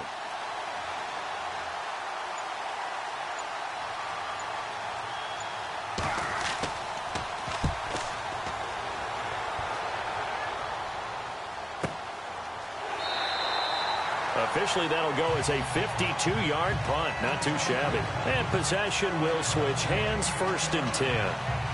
The Seahawks offense now, they get set to go back to work. And, their previous possession, they were able to move the football, but still wound up punting in the end. In 2016, Carolina had a 20-play drive that lasted over 10 minutes. And remember how it ended? In a punt. Yeah, how does that happen? You just don't see that happen every day. And this one maybe not quite that bad, but still, you'd like to have a chance for points if you hold the football that long. Agreed.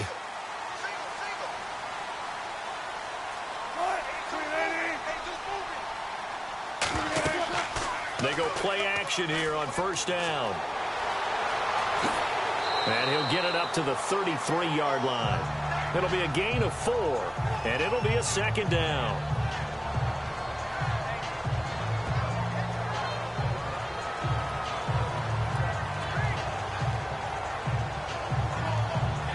Six yards here to go for the offense on 2nd down.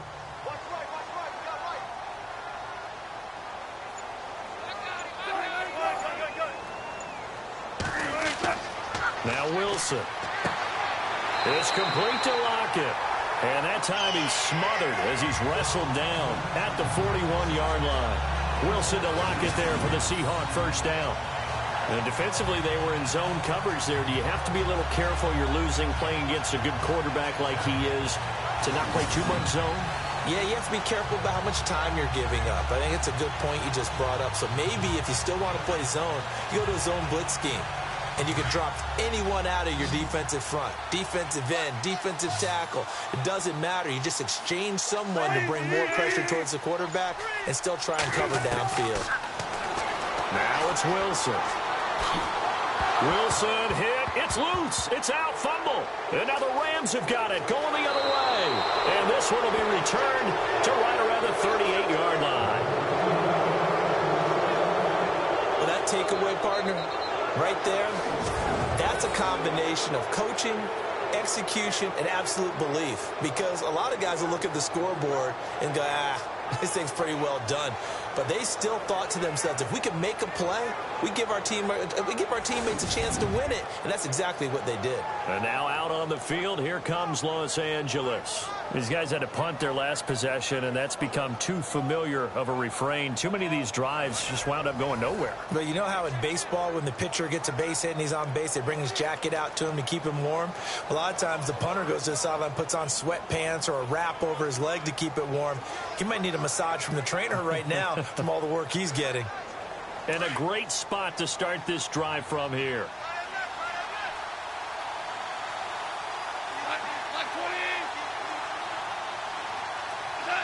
Now here's a whistle as flags come in. And we'll check out the call. False start, offense.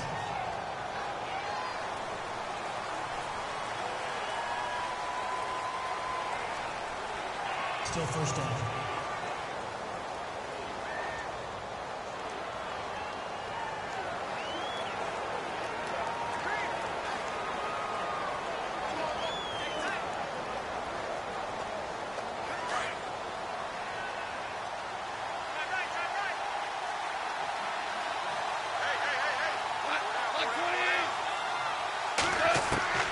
Out of the gun. Goff. He's going to look deep for Watkins. And this throw will be intercepted. It's Shaquille Griffin, the rookie from Central Florida. And a big turnover there as his guys will get the football back. Brandon, offensively, this has been a tough day for him. Trying to find a place to throw the football. It's been extremely difficult. I've got to give a lot of credit to the secondary, especially the corners who've had the receivers on lockdown. And the Seahawks get ready to trot out on the field. And last drive, obviously not what you're looking for. You've got the lead. You've got to protect the football. So in other words, someone got lucky because they've been moving the ball really well and wearing them down. In this case, though, giving up the football doesn't make them very happy. They can't wait to get back out there and atone for it. Yeah, try to atone for it here on this drive.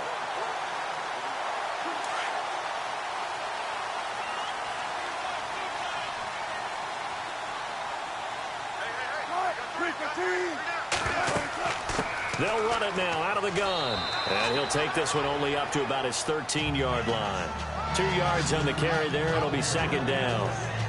Well, Brandon, pace comes into play now because they've got the advantage. They've got the football, but they've got to be very careful about what speed they're going to play. You know, my music teacher back in New Paltz, Mrs. Bythema Bagley, used to say, don't go prestissimo when you really want to go largo.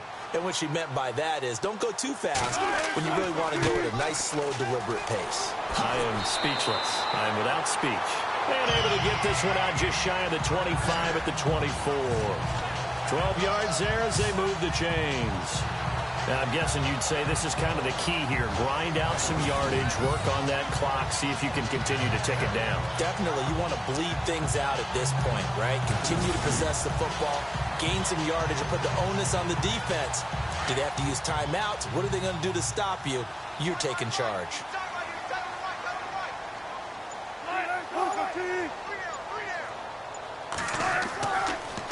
Now they'll run it on the toss. And he will lose yardage here back at the 23-yard line. That's going to go as a loss of a yard, and it'll be second down. The fourth quarter here, they've got the lead. They want to keep it on the ground. That's what they're doing. Smart football. Keep the clock grinding. Keep it going. But you got to figure now, they're going to see more people stacked up at the line of scrimmage as they try and bleed it out.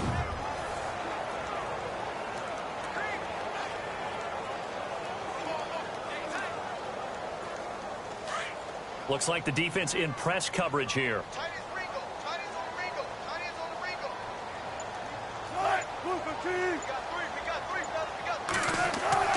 On second down, Wilson.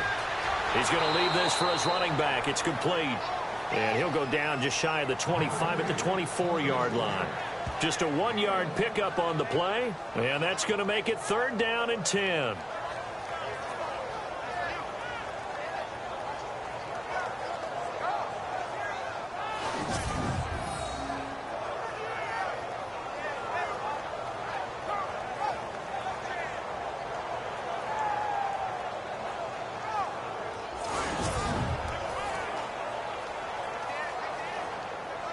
So a ways to go here on 3rd and 10.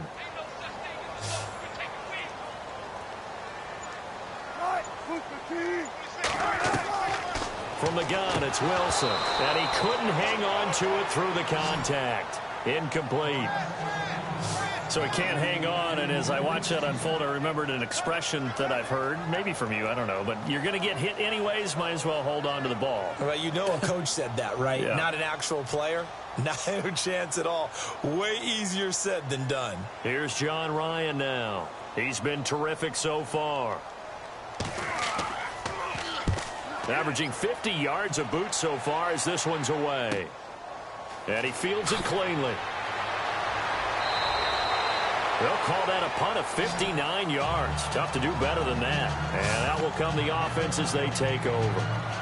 Jared Goff and the Rams headed back onto the field. And the interception that ended their previous drive, that might be one we look back on and say that was the turning point of this game. Hey, partner, guess what? There's still time for a few more turning points in this ball game. They're only 1 score down. Yeah, true. We could have some twists and turns. Stay tuned.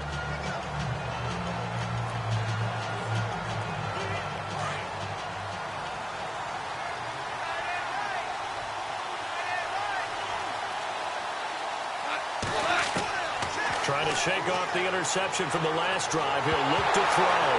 Nowhere to go here. He lost the football.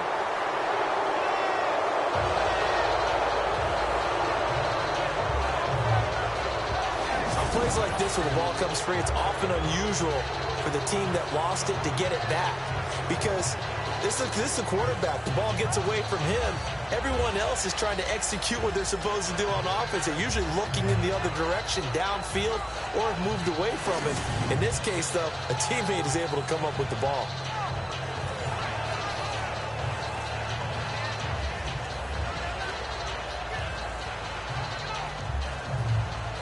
The fumble, but they're able to maintain possession. Now it's 2nd down.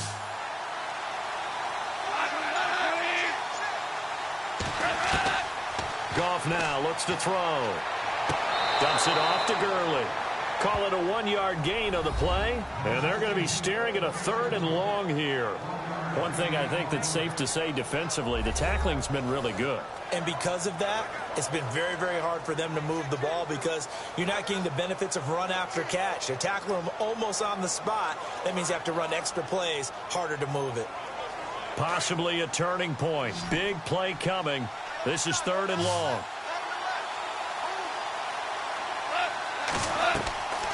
Goff now looking to throw. And he's taken down, trying to do a little too much, getting outside of the pocket, and it results in a sack.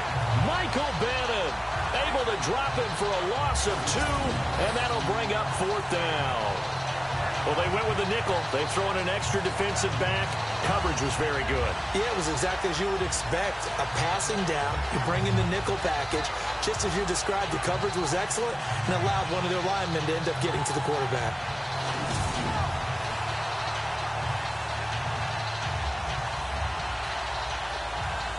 Here's Johnny Hecker now as the drive goes backwards, so he's on to punt it away.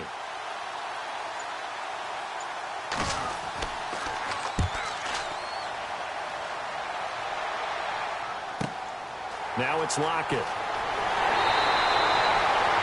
48-yard punt. Give them 9, though, on the return. And it'll be Seahawk football, 1st and 10. And Seattle now ready to march out of the field. And on the last go-around, they really couldn't get anything going. They had to punt from deep inside their own territory, which means you're going to lose the field position battle as a general rule. What they're looking for now is a little more consistency, move the ball at least a few times on offense, get a couple of first downs, and hopefully flip the field. Yeah, just something to build off of. That's what they're looking for here. And at this stage of the game, time a factor, time on their side as they just try to eke out the final precious moments of this one. On 1st down, Wilson. And Davis with it left side. No gain, and it's 2nd down.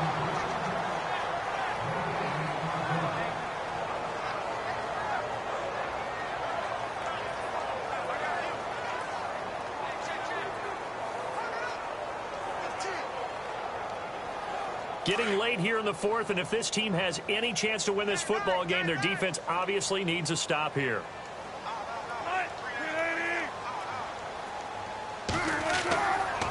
And they give this time to the tailback. And he'll lose yardage on the play back at the 45-yard line. He'll wind up losing a yard on the play, and that'll bring up a 3rd and 11 situation.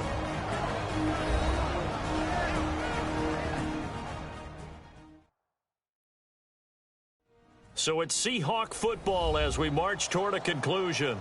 And let's see what they've come up with offensively after having time to talk it over.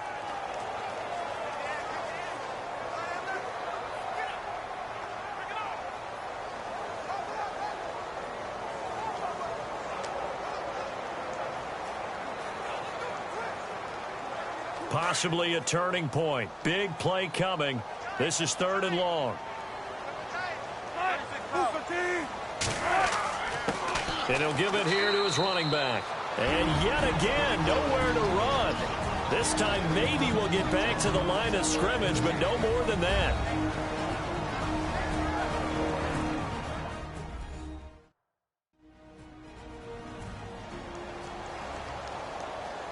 So a defensive timeout, chance to regather, regroup, and get set as we resume action.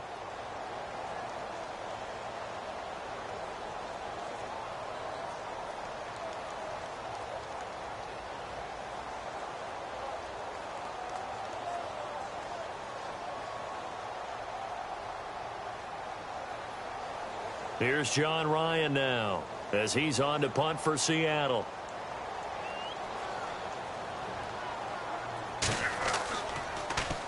Averaging over 50 yards a punt so far as this one's away. And a bit of a mistake there. This is well into the end zone for a touchback. And now out on the field, here comes Los Angeles.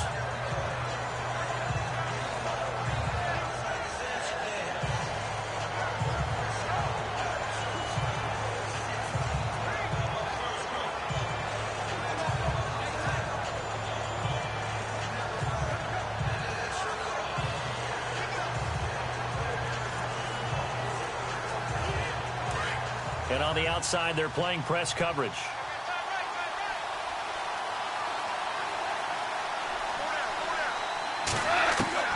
They'll look to throw. His throw incomplete.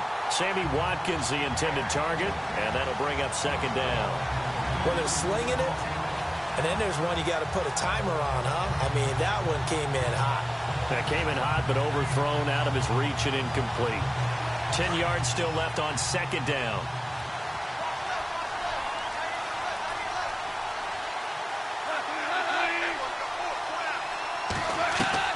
He's back to throw. Open man right side is Cup, complete. And he is out of bounds, getting it across the 30-yard line. Give him 12 yards on that one. It earns him a fresh set of downs. They got exactly what they wanted there. Out route, catch, get out of bounds, stop the clock. And I have to criticize defense here because you know the situation. You want to keep them inbounds and have the clock run. So I'm sitting on the outside portion of the field and not letting them throw an out route. Throw anything inside and I'll make the tackle. An out route? That's not the way you're supposed to play it. So the offense has it 1st and 10.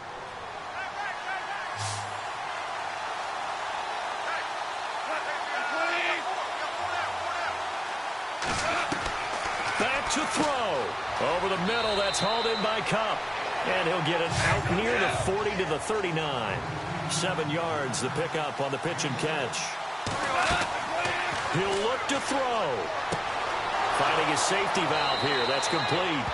And he'll go down right around the 47 this time. It's an 8-yard pickup and leads to a new set of downs. Back to throw. And he can't get a throw away. He's taken down. Mike Bennett in there to take him down, and the clock will roll.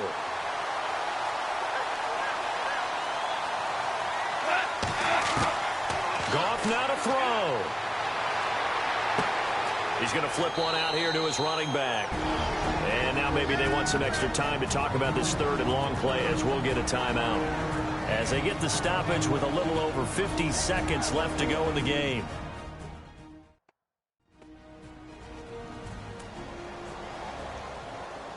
So the offense takes the timeout, and they are back out and ready to rock.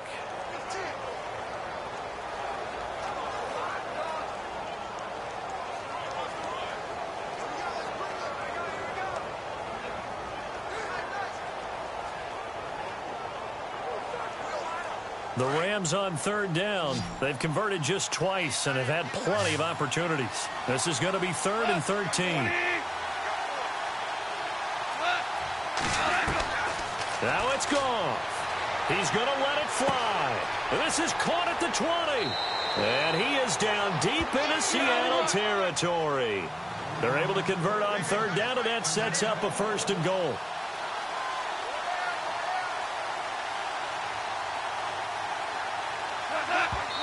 And he clocks it with just over 30 seconds left.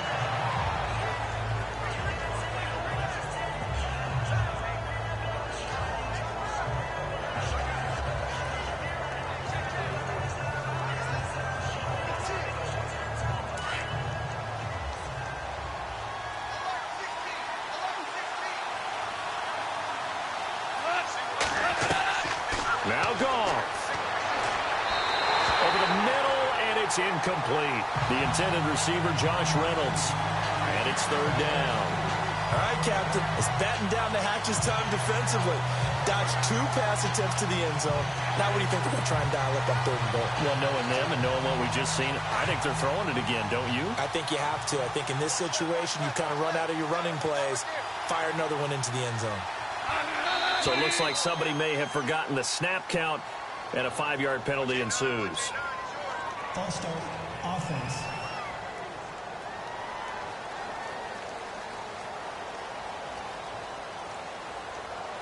Still 3rd down.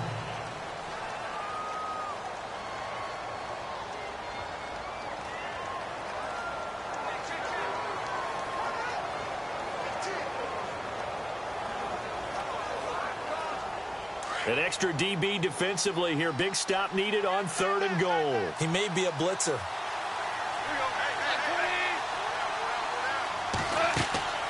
They'll run it now out of the gun. And here he'll get it down to the 7. It'll be a gain of 5, but they're still left with a long 4th and goal. Another stop on 3rd down, and this defense still hasn't allowed a touchdown to this point.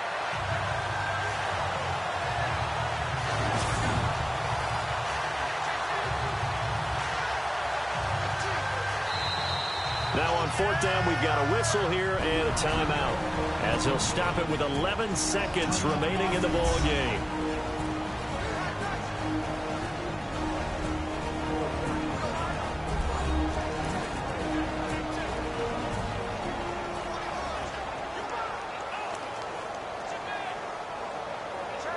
So we're back in the offense getting set following the call of that timeout.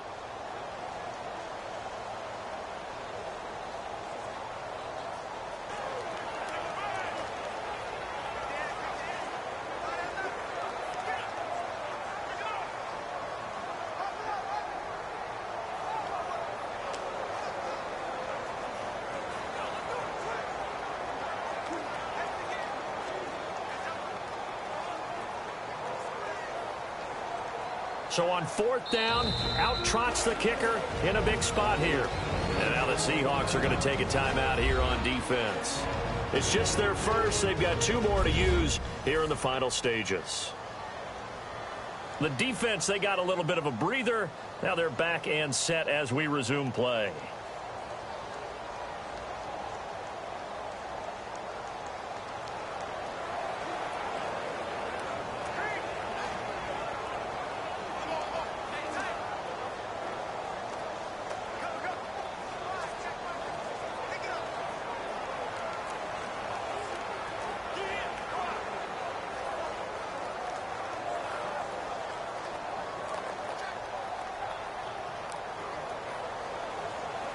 So on 4th down, out trots the kicker in a big spot here. This to potentially send us to overtime. And his kick is right there. It's good, and they will tie this game here in the final seconds. So a money kick there in the final seconds, and now, barring any hijinks on the kickoff here, partner, I think you and I, we're going to settle in for a little overtime. And I wouldn't have it any other way. This has been a dogfight all through regulation. No reason to think it won't continue in the extra period.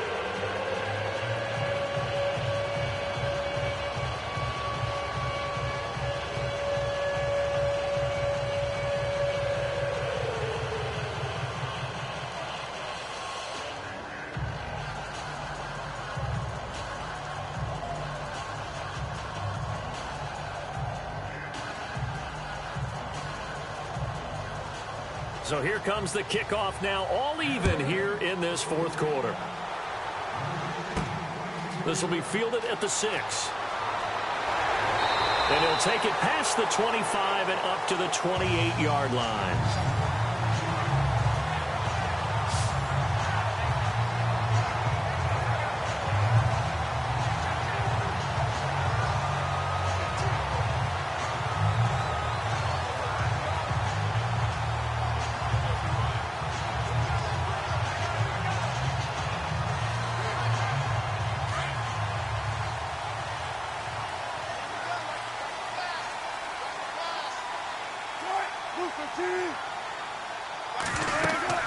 They'll run it now out of the gun.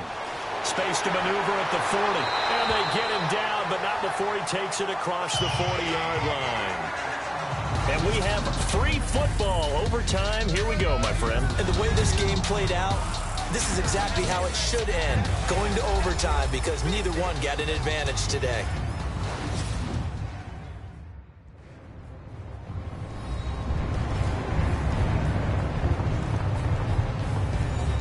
And here in overtime, if the team that receives the ball scores a touchdown, it's over. If they don't, we can still have some more football. That's exactly right. If they go down and kick a field goal, the other team gets a possession to either match it or score a touchdown to win the ball game.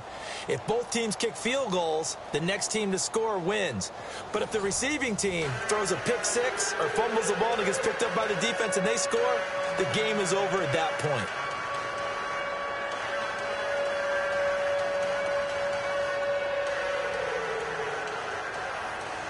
So a tie ball game here as the kick's away.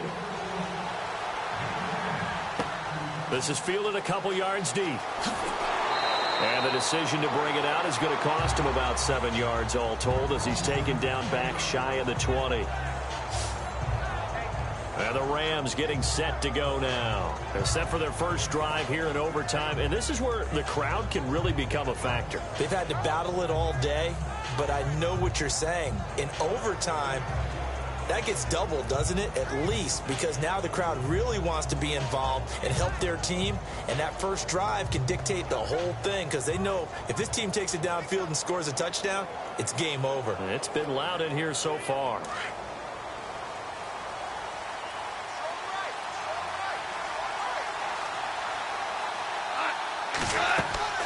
Back to the workhorse today. It's Gurley. And he'll take this one up to about the 23.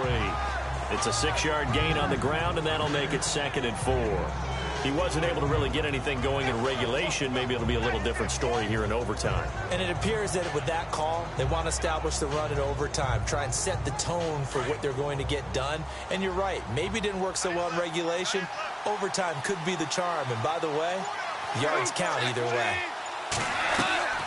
On the draw, Goff gives to Gurley. And this carry not as productive. He's swallowed up at the line of scrimmage. They'll say no gain on the play there, and now it'll be third down. Big boys down there in the trenches, and a nice play to stop them cold. Nothing there. Yeah, when you talk about big boys, you're talking about those defensive tackles, those nose tackles. They're not just big, they're immense. And what a big-time play there. And they need 5 yards on third down here to keep this opening drive of OT alive. First throw in overtime for Goff. Throwing for his running back, and he's got him complete. And he's got the first as they'll bring him down at the 28-yard line. Would it be safe to say that as precise as routes are supposed to be run in the NFL, maybe they're not quite as precise in college ball? That's accurate, yeah. And I think we saw a college route in the NFL there. Just find the soft spot, find the dead zone, and find the first down. And that's what he just did. Offense comes to the line now, 1st and 10.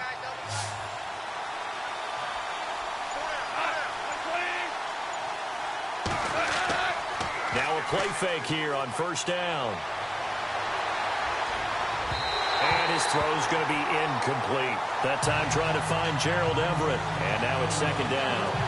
Let's face it, perfection is something we all chase, whether it's playing this game or whatever we do. Hard to attain, but that's what they were searching for as that pass goes incomplete. So the incomplete pass brings up 2nd down.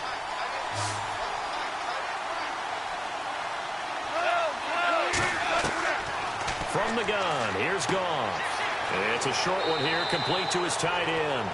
And he's able to take this one up to the 35-yard line. The reception good for 7.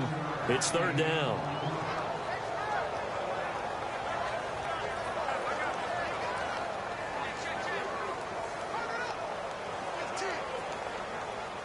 Completed pass on 2nd down. Now it's 3rd down as the defense looks for the stop.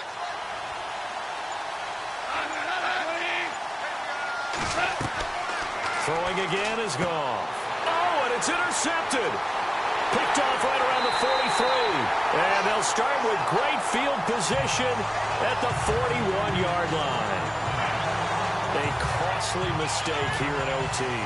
And you know what they say, when you throw an interception like that in overtime, you don't usually get a chance to throw a second one. I mean, I'm not sure the analytics on it. Let's ask Marvin, our statistician, to ring that down for us. That's typically how coaches and teams feel about it. You throw one, you likely cost yourself the game. Here come the Seahawks now, set to take over on offense. Their defense did its job, got the stop. All they need is 3, and this is over. Couldn't have done much else other than score themselves and end it. But they turned it back over to them, and now all they need is a field goal to win the game. An excellent job by the defense. Can the offense finish things off? Yeah, part 1 is done, now part 2.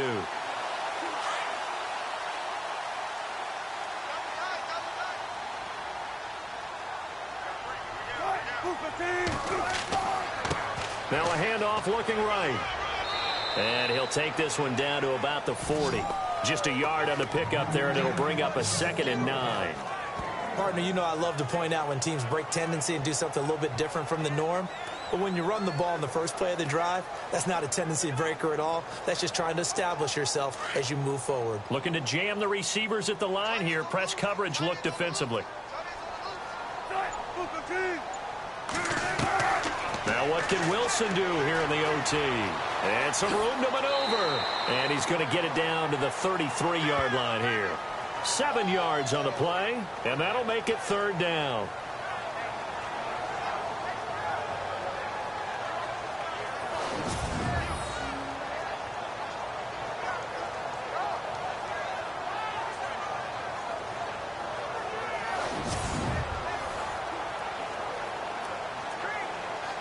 And they're just a couple of yards shy of a first down here on 3rd down.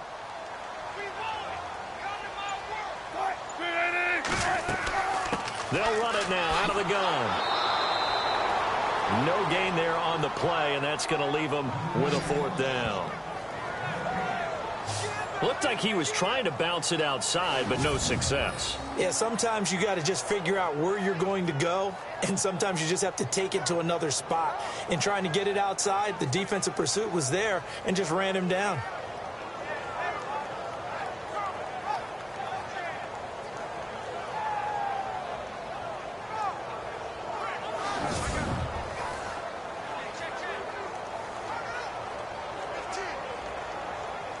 So a big spot forthcoming for the kicker, Blair Walsh. And the Rams are going to go ahead and take another timeout. They'll be down to just one remaining as we step aside here in overtime. So the defense had a chance to catch their breath, and now they're back out and ready.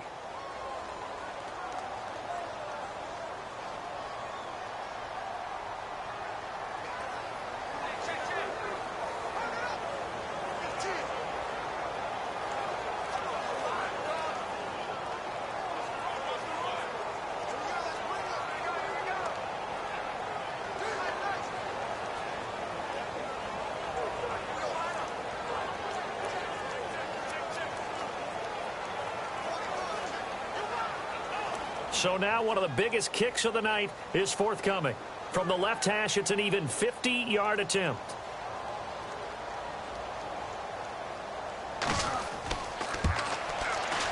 And he got it. The kick is good. In overtime, he's able to split the uprights. We were just treated to an absolute dandy in this one. A great finish in overtime with a long field goal. Everybody, including us, on the edge of their seats.